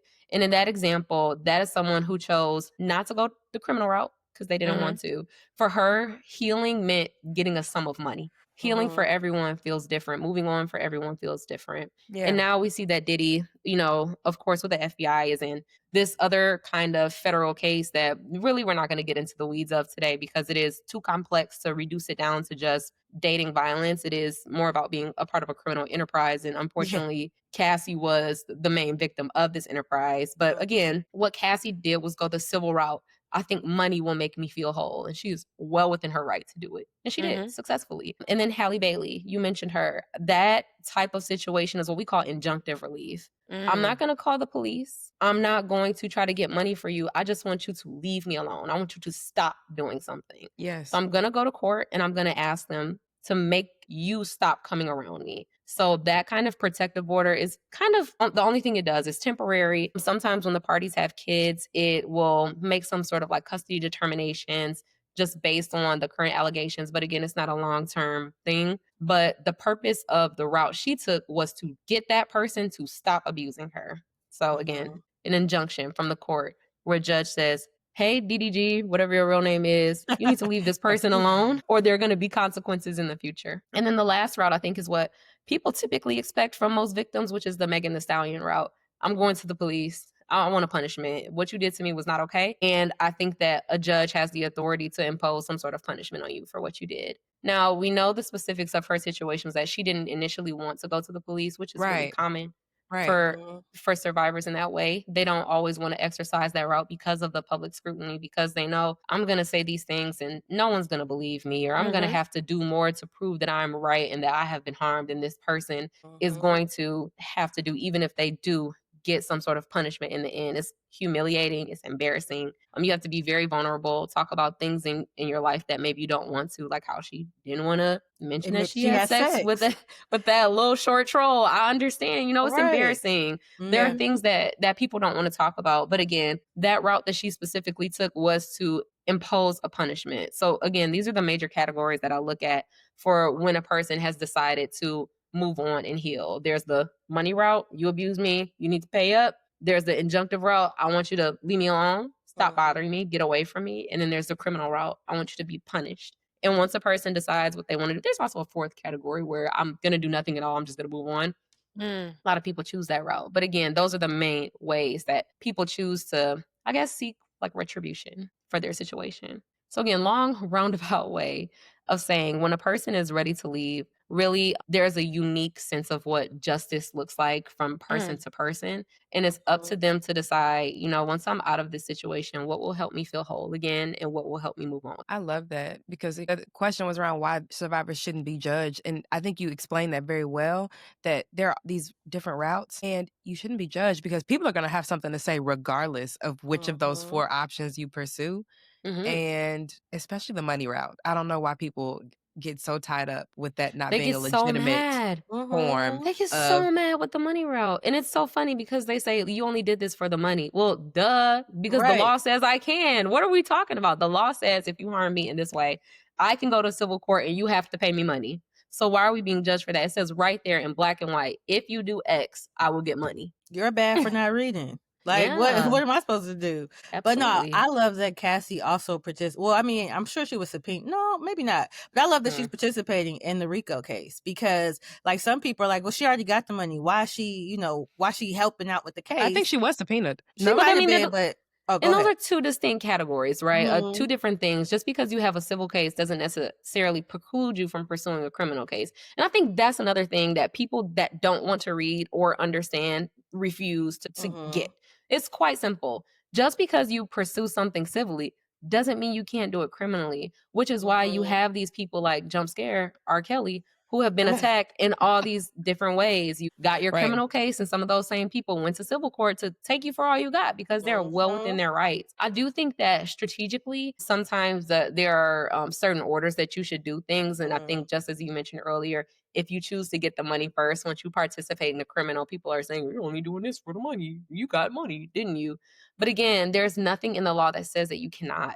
Yeah. There's nothing. Yeah. And shout out to her for getting the $30 million because she got 10 from Intercontinental, the hotel. So she got what she set out to get. And that money, I think I don't want people to disconnect the fact that we live in a capitalist society, and that money is part of what can make her whole. Right. If she is using that money, that woman has, from her own testimony, talked about she would probably have PTSD for the rest of her life. She has had to have significant therapy. She's had to go to all types of rehabs, and she's lived in a sense of turmoil and terror for the overwhelming part of her adulthood. So for her to actually get the help she needs to have as much of a normal life as possible costs money in these United States of America. And not to mention that the way that he meddled in her career and really stifled her that way. Let's not forget about, he really did sabotage her, and she was not allowed to engage in all those earning opportunities. Whether or not they would have panned out is a totally different question, but he interfered with her career. So as far as civil remedies are concerned, again, I think that she is somewhat of an ideal candidate to get these things. You've meddled in all aspects of my life. My mental is unwell. My body was abused. My career is upset. Pay what you Time owe. to pay up. Pay what you owe. Yeah. Totally. You led us to a really great question, I think, which would a natural transition. What would you say to someone if they are in a dangerous situation at home? What are some of the first steps they can take to kind of be safe? I think that's not a black and white, or there is not a black and white answer to that. Usually when someone says that to me, whether it be a client or a close person or friend, the first thing I ask is, ideally, how does this situation work out for you? Like in the best case scenario, where you're in a world where you get everything you want, no concessions to be made, you don't have to make any compromises. What is the best case scenario for you? And then I think my advice depends on that answer, because some people don't want to leave. Some people are not in a space where they feel like they can leave. So I think based on that answer, I would then give advice from there. I would say, okay, financially, do you feel like you can leave? Do you have some money set to the side? What are some ways that you feel that you can evade this person? Do you have to be home together at the same time, or do you have to spend a lot of time in close proximity with them? And then I would engage in some safety planning, which is kind of like a fancy term. It's not that fancy, but it's a term that we use in the gender-based violence sphere of how do we coordinate things so that you can experience the least amount of abuse as possible. Again, does that mean while that person is at work, we pack up your apartment and you go? Does that mean that even if you're going to stay with that person, you identify what are the steps you're going to take if something goes immediately bad? So you don't have to think about it in the moment, like, no, this person is attacking me. Where do I go? Who do I call? There's something that you've already developed. So it takes away the requirement to have to make all those choices in the moment. Yeah. And then again, I would ask, what will make you feel whole? What will make you feel better? Do you want to talk it out with this person? Do you not? Do you have kids together? Or are you going to have to keep talking to them? And then again, I would advise from there. But really, a lot of the work in the gender-based violence sphere is about survivor-led justice. So it is about making or having them choose what they're going to do next. Because in a lot of these situations where someone particularly does experience this type of abuse, they've been robbed of so many choices already. So having them identify what is next is a way of helping that person reclaim their autonomy, reclaim their lives, and decide what is next for them without having someone impose it on them. Okay. All right. So this might actually, well, it's probably not, but it might be specific to state, which most things in the law are. But what is the process of getting a restraining order, protective order, anything like that? Is it difficult? What if our listeners are considering, getting out of a difficult situation, let them know what they should expect or, plan for. Okay. So it does vary state by state. It certainly does vary state by state. I think in the Chicago area specifically, I think the entire state. The process of getting a protective order depends on the kind of abuse in the relationship between the parties. So, for purposes of this discussion, I'm going to talk about it in the domestic violence capacity. Only if you want to hear about more the sexual side of it, I can talk about that too. But just for answering the question, if a person qualifies as like a household member, right? Somebody who is maybe like a parent, maybe you have a family member in common, maybe you're in a dating relationship or some other sort of intimate partner relationship, or if it's between a parent and a child, maybe you live together, you're roommates, then you can go to court and ask for a protective order. So the process of doing it is somewhat convoluted, but there are stages, right? So the first thing you do, you can present at a court, or you can fill the forms out online, but most people present at a courthouse and say, hey, I want an order of protection. What happens then is that a person will give you forms. You fill out those forms, you say what happened to you,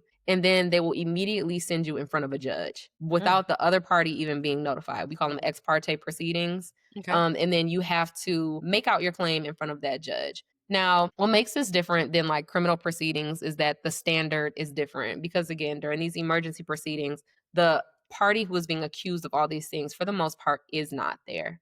So if you can make out your claim in front of a judge and give them specific examples of something that has recently happened to you, they'll give you a protective order on an emergency basis, but it's only good for 21 days. So within that 21 days, they will notify the other party that this person has come to court. They've asked for an order of protection against you, and you can choose to fight it or not.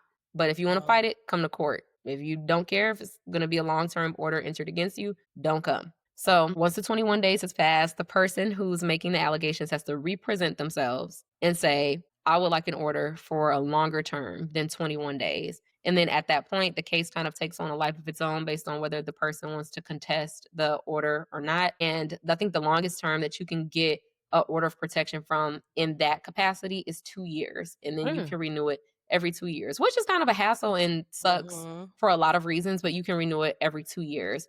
Now, if you get a protective order entered in a criminal case, you have the opportunity to get it entered permanently based on the charges that are brought against the person that is accused of abusing you. Yeah, so it all depends. And I know that's like a super long technical answer, but for someone who wants a protective order, I would tell them to go to court sooner than later. You can always file something and choose not to pursue it. But for some reason or another, sometimes people think that if you wait a really long time to report, then your case is, you're not that scared. Maybe you don't need an order. Yeah. But I would say do that. Maybe if you have text messages with the person threatening you, I would save those. How does it and work just, for? Oh, I'm sorry. Go ahead. No, sure. Go. I was just gonna. It made me think about people who have children, right? So, Yeah. do protective orders, are they really only for you, using pop culture references and Halle Bailey as the example we talked about at the top of the show? Does it work for the children as well? Do you think people are more likely, or victims are more hesitant to try to get a protective order if they do have children with this person, because my child could be used as leverage against me, even having a valid order? Like, how does someone navigate that when they have children with the person that's harming them? So it depends. And before I answer that, what I'm going to say is that every situation is unique. So if a person wants to go get an order, they should try to get some type of advice on it based on their unique situation. Yes. But what I would say is for situations where the parties have kids, it gets a little sticky. So bringing Halle Bailey back into the conversation, like you mentioned, she was able to do that because the allegations between her and BDG involved the kid. So those orders can, again, make temporary decisions about custody and who can do what on a temporary basis while the rest of the case is getting resolved. So let's say, for example, a person says, I have a baby with this person I need an order against. And while the baby is in the room with me, they're hitting me. Yeah. You can say, I believe that this is an unsafe situation for my baby as well because they are witnessing all this abuse. I don't want them around the abuse. I don't know if the abuse is going to turn and be focused on them. It's unsafe. And ultimately, it is up to a judge to decide what they're going to do with that. I think they are apprehensive about it. But for the most part, here in Illinois, the protective order follows the person who is asking for it, which we call the petitioner, and whoever lives in the same house with the petitioner. Okay. So it gets tricky. It gets tricky, especially if all the parties live in the same Live house. together. Yeah. So there are also some provisions in the order that can make one person leave too on a temporary basis. The judge decides you need to get out don't come. You cannot come back to this house. I don't care if you live here. No. But, those ones are pretty contested. And again, they will say on a temporary basis, what is the schedule going to be like for this party who's been accused to see the kids, or how are they going to interact with those kids if the abuse was directed at them? It really can get quite tricky. And for the most part, once a person has that kind of order entered against them, it immediately turns into a custody battle. Because you can use that case as a starting point for, well, I want some long-term decisions to be made about this. Yeah. Are there things that women shouldn't do right away that could actually hurt their case or their safety plan? That is a fantastic question. Do not post about it on Facebook. If I could bring the mic so close to my mouth, I would. Stop Zoom in, posting on camera. Facebook. Please, Yeah. please, I beg of everyone, stop talking about stuff on Facebook. I know you want to vent, just stop. Please. Just maybe talk to a therapist about it. They can't tell anyone. Stop posting everything on Facebook. It's not a mic drop. It's not a, aha, I got you moment. You're going to get sued. You're going to get sued. Just stop. And also, people can print those out and use them against you in court and say, well, this is what you said on Facebook. It's something as small as sharing a meme. Just don't do it, guys. Like, I truly... Yeah. If I had a poster that I could just hold up outside, stop posting stuff on Facebook. Your lawyer begs you. Yeah. That is one thing I would not do. That's really good. That's really good. And that spans a lot of different areas of law and just things that can go wrong. If you say that you got hit by a truck and you can't walk anymore, do not post pictures on Facebook of you putting up a Christmas tree, going on hiking on a Hawaiian vacation. Please. We will find it. That's so funny. Or the ones that particularly disturb me are the TikToks of, hey guys, here's the story of how I stop. Please Oh stop. my God. It's such a and it's I very feel like common. It's so common. It's like its own genre now of people documenting and recording abuse. Let's not get into the mental illness part of why are you recording and sharing this as tribute and content for the world? We're not okay. I think the people's instinct to go to a camera and a phone and relitigate everything that's happened in their personal life we're not doing well. It can be so hard too, because I know the feeling of being frustrated and seeing the discourse of, well, nobody's believing me. When can I share my side? I promise you, TikTok is not the place. It's not. And I also think that there is something to be said about speaking truth to power. And some people conflate those two. Well, I don't want to be silent any longer. I'm going to share my story. Baby, share that story after litigation is done. After you've handled your business. Please. Oh, it's like what I tell my ahead. toddler is do what you need to do so you can do what you want to do. You can't put the want before the need. I know you want to, like you said, the speaking truth to power. And it's not about people silencing you. It's about handling your business first and being safe and having a plan and getting your ducats and taking care of your chickens, as Marshawn, the God says, and then do what you want to do. But go ahead, Lorryn. Girl, I forgot. In and out. So, but yeah, so I guess this is a good segue because it's dating relationships. And now we're going to move on to which... This is very important because Melanie was the person that helped me with my divorce. So Mel, walk us through the basics of getting divorced. And the difference is because you got pro se, which I did because that was my first case fresh out of law school. Boom, boom. Your own divorce was your first case out of law school. My own divorce was my legal aid and then also private attorneys. So you could take it away. Sure. Absolutely. So I'll do the pro se way. I think it's the most accessible way. And people think that, litigating your own case is really hard. I think it depends on what you have and the nature of the relationship, how hard it's going to be. But for the most part, the state of Illinois makes it easy for people without attorneys or those people that we would call pro se litigants to go to court and do their own case. Now, sometimes it does get a little tricky, but for the most part, what you would do is you could download a form off of the internet. The state of Illinois has some wonderful standardized forms, and then it's basically questions. So they'll guide you through the things that you need to say to make your claim. So here in the state of Illinois, the only thing you need to do to get a divorce is say, I want a divorce. You don't have to give a reason. You don't have to say this person cheated on me. They hit me. I don't like them anymore. You can just say, I don't think it's going to work. I don't want to be married anymore. And that's enough. So you would fill out the forms, you would file them. For people who are low income or maybe don't have as many resources, you could ask for a fee waiver because starting a court case is expensive. I think it's about $400 per form that you file. But if you fall under a certain income threshold, you can get a fee waiver. And then you would submit those filings to the court, which is what we call you file your documents. And they just give you a case number and a fancy stamp that says your case is started. Then after that, you have to serve the other party, which means you have to send them the documents. And there's specific ways to send them. But again, all those things are in easy steps on a website that I love called Illinois Legal Aid Online. Even if you are just curious and you want to see like, how would I do this? That website is amazing for delineating all the steps that a person would need to do something on their own in the court system. But again, after you send the documents to the other party, that party has a certain amount of time to respond and decide, do I want to fight this or do I want to not show up, which would be a default. And that's to me, default is the easiest way, especially if you have nothing at stake. If you're not trying to get money from the other person, you got no kids together, you don't share any property. Who cares if you show up or not? Because I just want to get a divorce. And if you don't show up, I can get a divorce without you. Which also leads me to another misconception that some people will be like, well, when is it my turn to sign the papers? Well, you only sign papers in the state of Illinois if there's an agreement to get a divorce. I don't care if you sign this paper or not, as long as the judge signs it. We're divorced. So that would be the pro se route, the no attorney route. Then there's the attorney route. You can go through the legal aid system, which, it kind of gets a bad rep, but legal aid helps a lot of people who don't have the resources to pay for fancy attorneys, and they get just as good of outcomes as if they did. That's good And to so know. there are tons of legal aids in the Chicagoland area or in the state of Illinois where they do family law for people who are in situations where there is domestic violence. And so what those legal aids would do for you is they collect all the information for you. They do the filings. For the most part, it's free.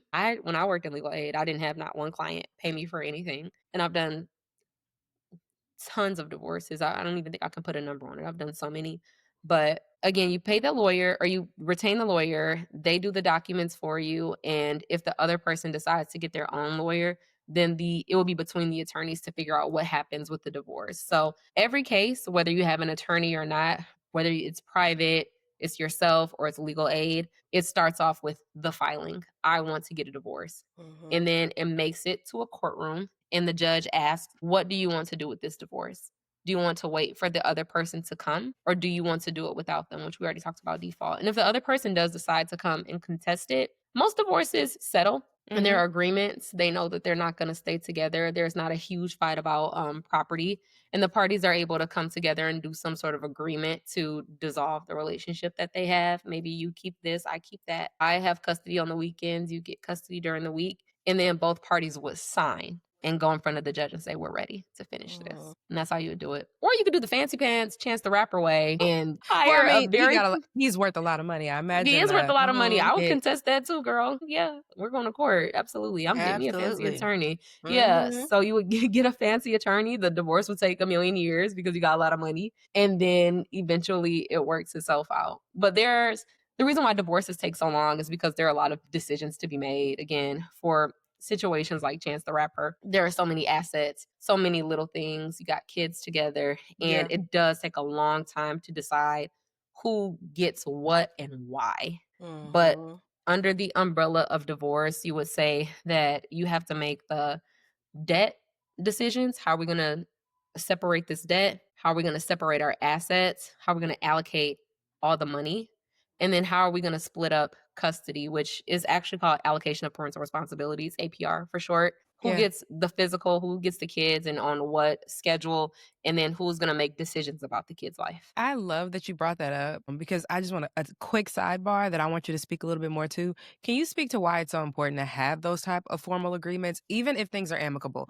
We don't know Chance and his beautiful ex-wife, or I don't even know if they're still married, their situation, who's at fault, whether they're in like a good space where it's amicable. We just don't need to be together anymore. Is it really important that things like child support and alimony and visitation is still set up formally? What's your opinion about that? And what do you say to clients who are like, we don't need to get the laws involved?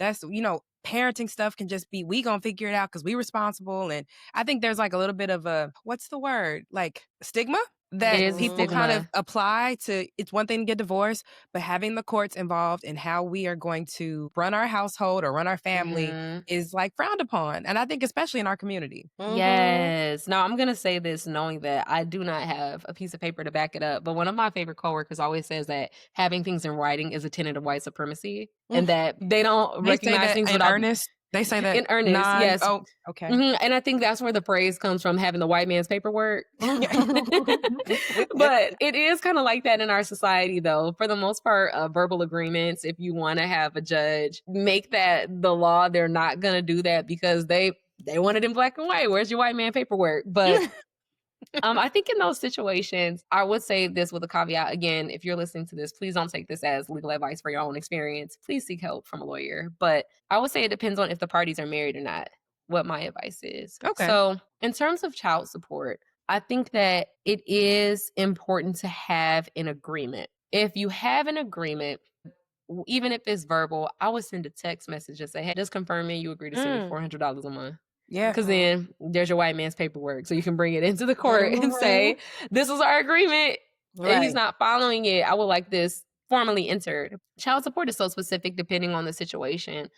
That it's going to be hard, and it's such a fluid thing. It changes with how much the parties make. How much does the residential parent make? How much does the non-custodial parent makes? And who's paying for medical benefits? Who's paying for what? It really does kind of get nickel and dimey.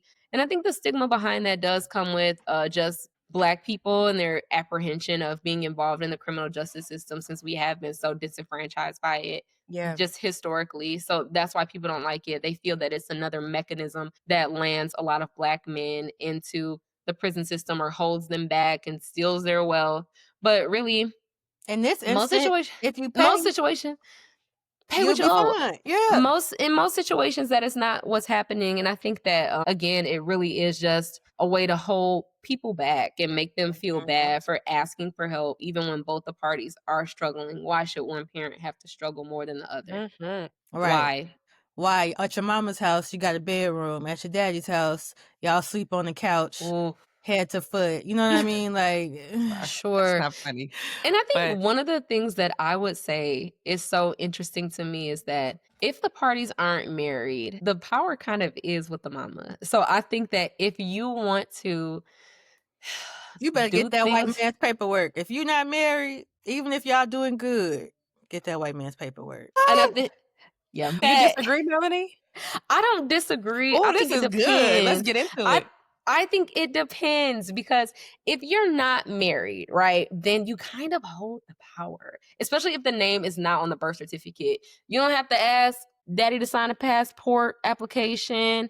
I mean, granted, you can't do other certain things. Do you have any stats on that? Like, you can, if he's there, right? If y'all are together when you have the baby and y'all ain't static, you know, he's gonna want to put his name on that birth certificate. You actually hold on. Things might change when my I'm not saying don't do it. I'm saying that in those situations, particularly where the parties are already at odds. Okay. If it were me. If you was at odds, hell yeah. Like, he'll have a immaculate conception. It can kind of hold you back. Again, please don't take this as legal advice for your situation. But I think that it can hold you back if you want to sign the kid up for things. Let's say you have a parent who's wishy-washy. They were wishy-washy during the pregnancy. I mean, there's someone that we follow. The lemon drop queen. Oh, we're not going to say her name, but we follow someone who is actually a DC administrator at a middle school. And every year they take these Black boys at an all-Black school on a field trip internationally. Every year, like clockwork, I actually follow her journey of trying to get these boys their passports, because a lot of their dads are on their birth certificates and they are either incarcerated, have gone ghost, and it's a journey. And she is very successful at figuring out the legal avenues to get these children their passports so that they can go experience the world. And I don't want people talking about us trying to promote degeneracy and broken families and broken households. But the reality of it is, if a lot of children are being born outside of a marriage, then there are things that you should consider with the person you marry or the person you have a child with. Is not necessarily the person you divorce or the person who the person they'll be when your child is 15 and needs things, right? And trying to get FAFSA form signed. So it has I did not realize how difficult, some of that can be. Oh yeah. when you And get it's a It bargaining chip. is.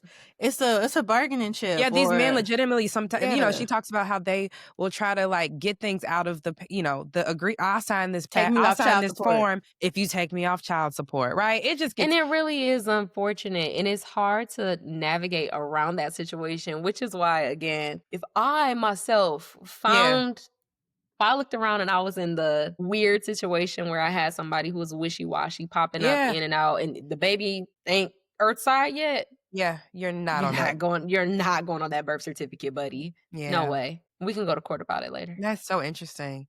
Ooh. Now that I agree with. I'm just saying, like, if y'all had already did the do and he's on the birth certificate. Yeah, then that's completely different. If he's Yeah. already, and this can be anybody, if both parents are listed on the birth certificate and you're having a hard time and you want to come up with these schedules, then you can do it. I think it is important to put it on paper, but it cuts both ways, which is what I like to tell people, right? So if you put it in writing, then the court will have to honor it. Mm. Unfortunately, if you are the non-custodial parent, it's like you have a right to access the child, and sometimes it's like not an obligation. And I know it sounds crazy. I think it's hard to put it into words of what I mean, but let's say we have a schedule that says you have to pick up the baby every other weekend, and it's your weekend and you don't pick up the baby. I can't go to court and tell the judge he didn't pick up the baby on his weekend. The judge is going to be like, there's nothing I can do about that. That is his opportunity to be with the kid. That's your schedule. But you don't necessarily have to do it. It's not an obligation in the same way that a child support order is. I got you. It's simply not. So once you have that order, it's like you're bound to it. So again, I think that sometimes particularly for people who already have the kid with them, it becomes more confined because you have to have the baby and make the baby available to the other parent, whether they want to exercise that time. And so that's why it becomes restrictive. I think there is power to having things in writing, particularly when it comes to who's going to apply for that passport or who's going to sign up for school or who's responsible if the kid incurs this huge medical bill because they wanted to break their leg on a soccer field. Then that is a wonderful time you could go to court and say it. But I think the schedules, it's really hard to say whether it is something you should absolutely do or absolutely not do. I think it is something that, for the most part, you have to consider your current situation and your gains and losses from getting that kind of order entered. But you should have an understanding with that other parent and know who's going to do what. I think it's going to be uncomfortable in any type of situation. Nobody likes it when their family is dissolving. Yeah. And it's going to be unfortunate no matter what. But again, having something in writing is powerful, but it's powerful for like a bunch of different reasons. Okay. Thank you. That's great. I hope that was the answer. I know you probably wanted me to say, get your stuff in writing. No, but it really is hard. My thing is just get your money. Visitation, from personal experience, niggas don't care about that. So as long as you get you your change, because it's only a little change, unless you got like a super rich baby daddy, you're going to get, pennies, which is why Monica, and what's her name? Joy, they both don't believe in child support and they have like rich and famous baby daddies. Two separate people. So Monica the singer and Joy the dancer has a baby. Yes, with she has Future, baby like Future, Bow Wow, and Trevon. Basketball player. Chavis, yes. Yeah. So I just don't want women to carry that. We need to let that go. That's something that we can let go. I think like it's honorable to not put your man on papers. Yeah, I make the money. I can take care of my kids. And the thing is though, it's like the money isn't yours; it's the baby's. It belongs to them. So for the most part, it's like people think like I'm giving up child support. It's kind of like setting it to the side with the caveat that if you decide at the last minute on when the kid is 17 and a half and you're like, dang, I really need some child support to help for the prom send-off so I can get them ugly ass throne chairs. But I'm going to go to court and ask them for all the money they never paid me over the 18 years. Oh, no, baby. No. That's you can ask for child support for that 6 months. Wow. Or until the baby graduates high school. But you've essentially waived it. So I think what you could do to preserve the child support is go to court immediately, get the number immediately, and if they don't pay, sit on it. And when you're down real bad, go back and collect. That's what I would do. Strategy. We're thinking, we turning this on now. We turning these brains your on. paper. Yeah. And it's for the kids. It's not even about you necessarily, but it is. I want to also take a turn to start to wrap things up because we've talked a lot about all types of things. At the top of the interview, spoke a little bit about why people don't necessarily leave the first time. And we've heard about what Stockholm syndrome or emotional paralysis. Can you explain why it's common for people to not fight back or leave quickly, and how the law kind of plays with being fair to survivors in those instances, right? So where it falls short, where there are gaps in terms of how survivors and victims are treated, and why it's not common for them to fight back immediately or leave quickly. That is a fantastic question. I'm so sorry. I'm going to take you on another journey of an answer. The first thing I want to point out is that you brought up why a person wouldn't leave, right? What is it, fight or flight? We actually had this conversation about Cassie, because I was like, she should have put him on a t-shirt. But here's the thing, though. I think a lot of people reduce those reactions to fight or flight. And somebody who's sophisticated, maybe like there's also freeze. Yeah, but there's another one. Fawn, or right. fawn. Right. Yes, fawn is a big one. There's also another one emerging. I think it's flop. And then What's that? Flop is when you like pass out. Bloop. Okay. Flop, yeah. I need to put that in my bag. So yeah, but people forget that it's not just fight or flight, or it's not just freeze. There's also fawn. A person is like, I've done all I can. I've tried to leave. I think that if I leave, I'm going to be even more injured. So I'm going to participate and get it over with. And I think, again, it's important to recognize that in people who are in very horrific situations that particularly that are like human trafficking, like Cassie's. So they know, I've done all I can. This person finds me no matter what I do. But I know that if I comply, I will at least be able to physically walk away from this later, even if it means that I'm still in this relationship.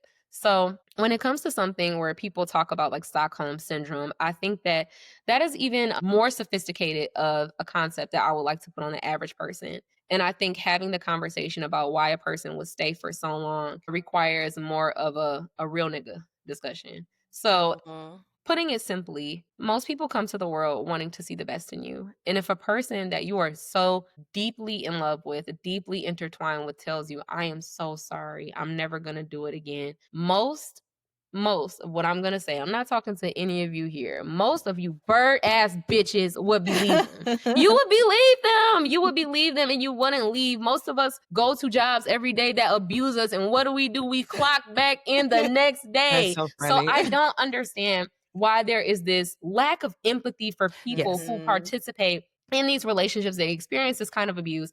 They stay for a really long time. And when they finally are successful at leaving, people are like, why you didn't leave earlier? Why you didn't fight? And bird ass bitches is gender neutral, because it's mostly men who I hear making those everyone. comments. It is everyone who is stupid enough or who is insensitive enough to believe that, again, someone who is being hit, who is being financially abused, emotionally abused, will be able to just pack up their bag one day and say, I'm out. Leave me alone.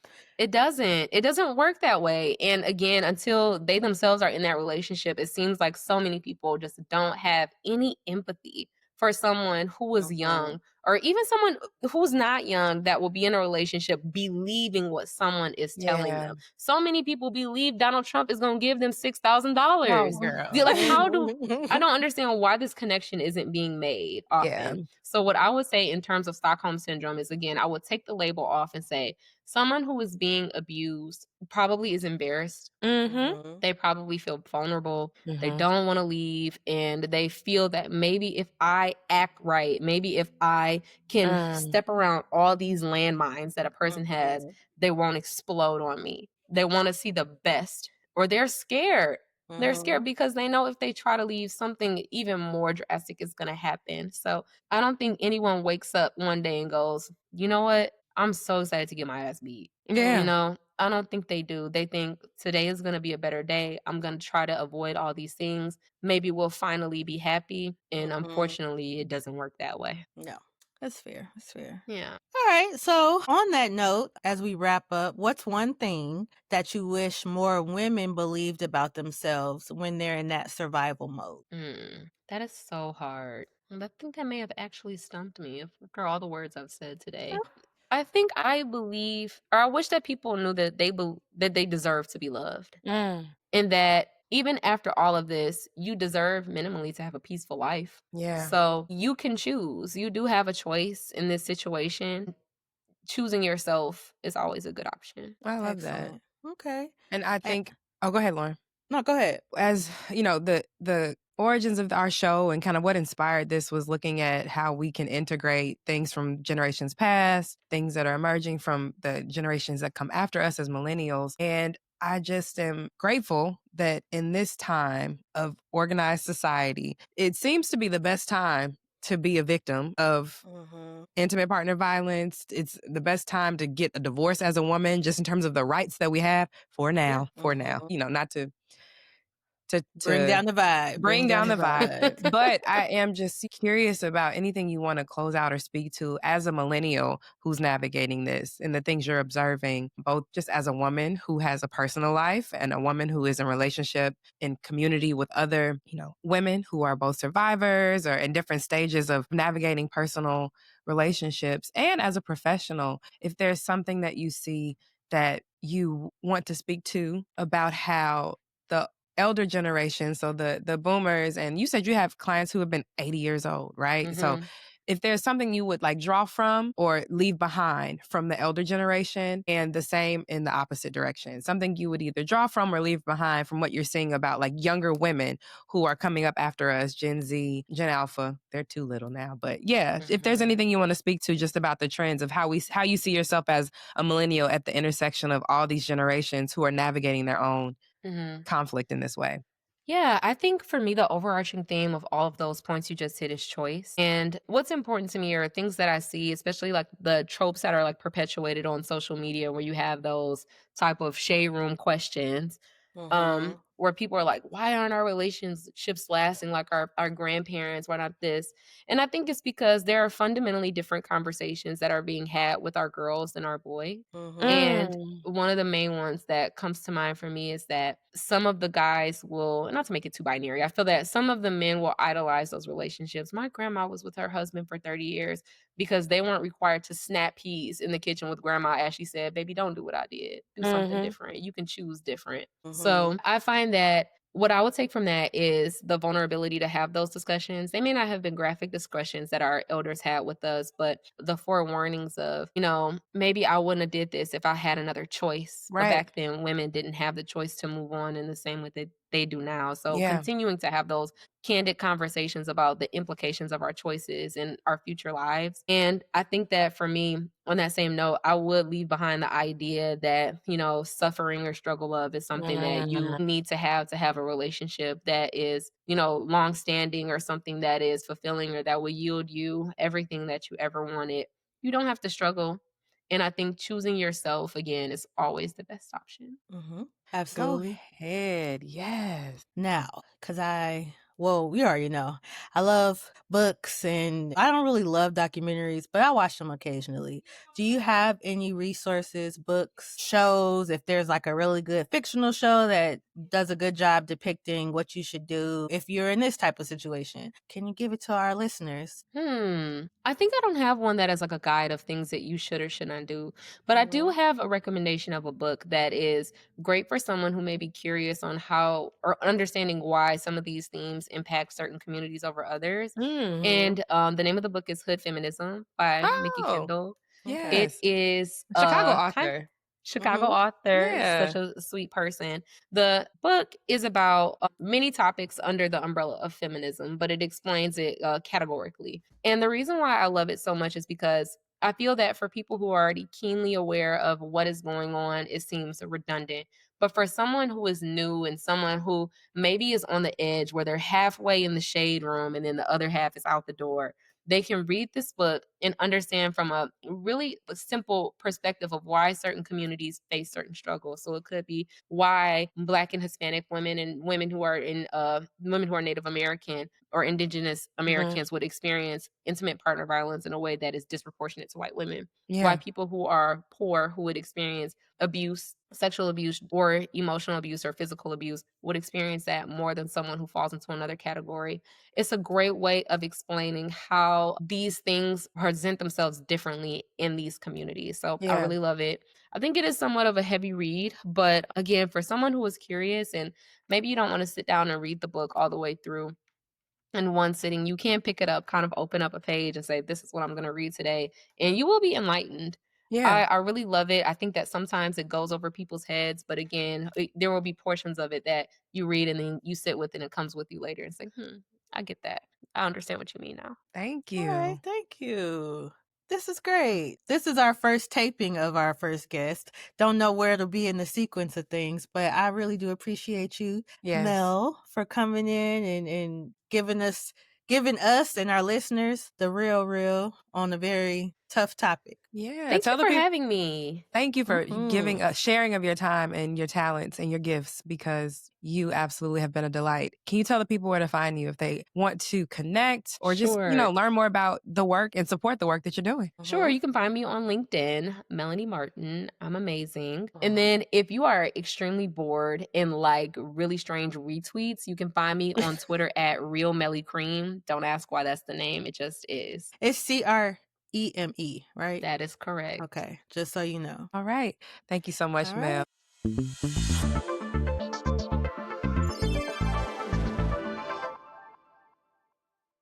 Welcome back, y'all. That was such a great interview to kick off our Oprah era. Okay. Thanks to my girl Mel for joining us and our B&B family. I know y'all enjoyed that too. As our first guest and our subject matter expert on such a very difficult topic.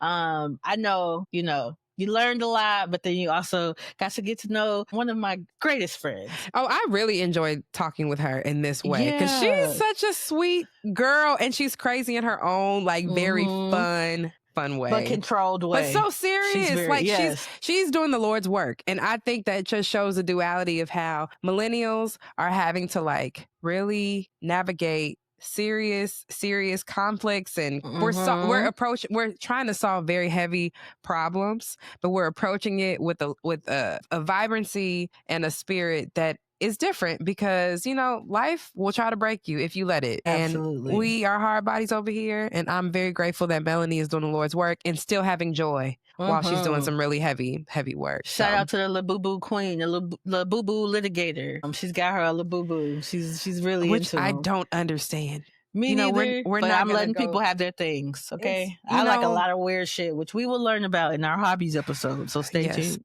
Well, family, now that we got our first guest and, we're going to have many more this season, we want to give you all another opportunity to interact and learn more about each topic. So each of our guests have graciously agreed to answer any follow-up questions that you all have. So please send us all the questions. We want to hear from you. Hit us up at our email, breakdowns@gmail.com, or in our comments on IG, TikTok, and YouTube. Or you can DM us too. Because you might honestly not, you might have a question that is very much anonymous, and especially for a topic like this. Yeah. So we will absolutely respect your anonymity, and we are very excited to hear what questions y'all have on these subjects. So tap in so we can have our gracious subject matter expert record a response, and we will bring it back to social, because it's all about building community over here. Hope we hear from y'all very soon. Oh, all right, to bring it home, we thank y'all for riding with us. This was a fun and a long episode. Hopefully y'all enjoy the ride. But we always want to end, our benediction is our PSA, our please stop or please start, where we can figure out what it is this week that we want to get off our chest that we would like to see different moving forward as that bridge generation. So, again, ladies first, what's your PSA this week? Is it a please stop? Is it a please start? Nigga. I'm feeling real masculine today. I already had to almost yoke somebody up at the gas station. Well, that's actually very funny because I'm calling back to that. And that's what my PS is related to. Ooh, give it to me. Please stop. Parents, please remind your children to be kind to others and mind their mouths. Okay? We all ain't wrapped too tight. COVID had us isolated, made a lot of people feral. Yeah, Lord. And if you talk to my niece, nephews crazy, it will be a full-on family melee. So if your offspring get a little too froggy, walking up on them, talk about you gonna punch their wagon, you almost got laid out. His mama was smart because she said, you can't do that. You can't say that. I said, yeah. But my nephew, his little sweet soul, because he an antagonizer at times, but he not like a... he like a joke, but he not a mean boy. And he was looking like, He said he was gonna punch the wagon. And then my mama started turning up, but I was like, just cool, because I was How gonna see old what his was the mama was gonna do. assailant? How old was this little The child? assailant had to have been like 6 or 7. Lorryn, Old you enough can't to know you better. can't fight no child. I said full family melee. I'm not gonna fight him. I'm gonna fight Everybody's his mama. getting decked. Yeah, there we go. Leah Your will mama fight better have him. hands. Your mama better have hands. Grandmana, I was ready to is grab so that funny. little nigga head and just turn him around in a circle. Don't you do that. Don't you do Oh my that. God. And and it was crazy because the whole time, because my nephew he'll be 4 in September, but he's on the smaller side, but he's very intelligent, very articulate, but he's small. And sometimes I feel like big kids kind of like try to run him over. And he's like, we're all being kind. He kind of like cornbread. Like in that cornbread. way. Let's be kind to one Where another. my niece Leah be like, she did a remix scratch on Dion because he was playing with her and he got a whole egg. Leah do not play. So Leah's not gonna let people do that to her, but he's sweet. So he kind of like, wait, what the hell's going on? So I had to be watching because he's active and he was having fun in the museum, and this little boy gonna just come up and say he wanted to punch. And now I'm thinking, because I was trying to let me think like a child, maybe because we had them in a big wagon, so maybe he like, this damn wagon in my way, I want to punch it. But keep that intrusive thought inside. All right, teach your children, because 6 is young but old enough to know you can't be out here starting fights by punching people. And you don't want to see your mama get beat up because you don't know how to keep your words in your hands to yourself. Now you're gonna be in therapy at the ripe age of 26, because that was a core memory for you, and it created some deep traumatic issues. That's funny. Oh man, Yeah. I love that. Yeah. Let's all be kind to one another. Be kind. Yeah. Keep your mean thoughts. That's funny. I need to get a wagon for my boys. Well, friend, I'm glad that you were not in jail behind a malice at the palace down to the Spider-Man exhibit. That would be dreadful. So my PSA this week is holiness is still right, but please understand, I am only allowing a Kojic mother to press me about my chest being out. You non-denominational hoes could never, okay? I do not care. I had this Diane von Furstenberg, a little wrap dress on at church, down to the church house. And I feel like I'm a nursing mother. So my baby is always grabbing at my chest. And if my V cut is a little bit lower than you would prefer, you're not pressing me about this in the Lord's house. I'm not even going to entertain it. And that's just one thing about me. There's a rule I don't agree with. The rule. I don't care. So, yeah, not in the Lord's house. I will only give it up to, like I said, the Kojic mothers when it's like, put a prayer cloth on your lap. And it's just the level of deference I have culturally because I was reared in that space. I'm not going to take that. Those antiquated ways are not coming into this non-denominational space. Right. Get out of my face with that girl. So, yeah, that's my PSA. Please stop trying to police and rule over women and sexualizing body parts that don't have to be sexualized. My baby literally is trying to eat. I'm just trying to go get some water in this hot ass church. That's really it. So I don't need to be, told and reminded and like reprimanded because you're not gonna get that. You're not gonna get what you're looking for over here. So yeah, that's my please stop. Just let the girls be. Just be happy. Then come as you are. Come as you are. Right? What if it was a lady of the night that was trying to get right with the Lord? She just came in there. You're gonna tell her, "Don't you wear them stockings?" And no, you're gonna embrace her because you want her to come back, or at least that's just what you should do. You just got me thinking of that Tyler Perry movie when she comes in singing, when Rudy comes, right? Yes, not to bring it back to Tyler Perry. That was my song. Father, can you hear me? Oh my God, yes, that was it. Was it filmed right? When Shamar Moore had them terrible straight backs. That was Boris Kojo. Oh, damn. Fine. Okay. Fine.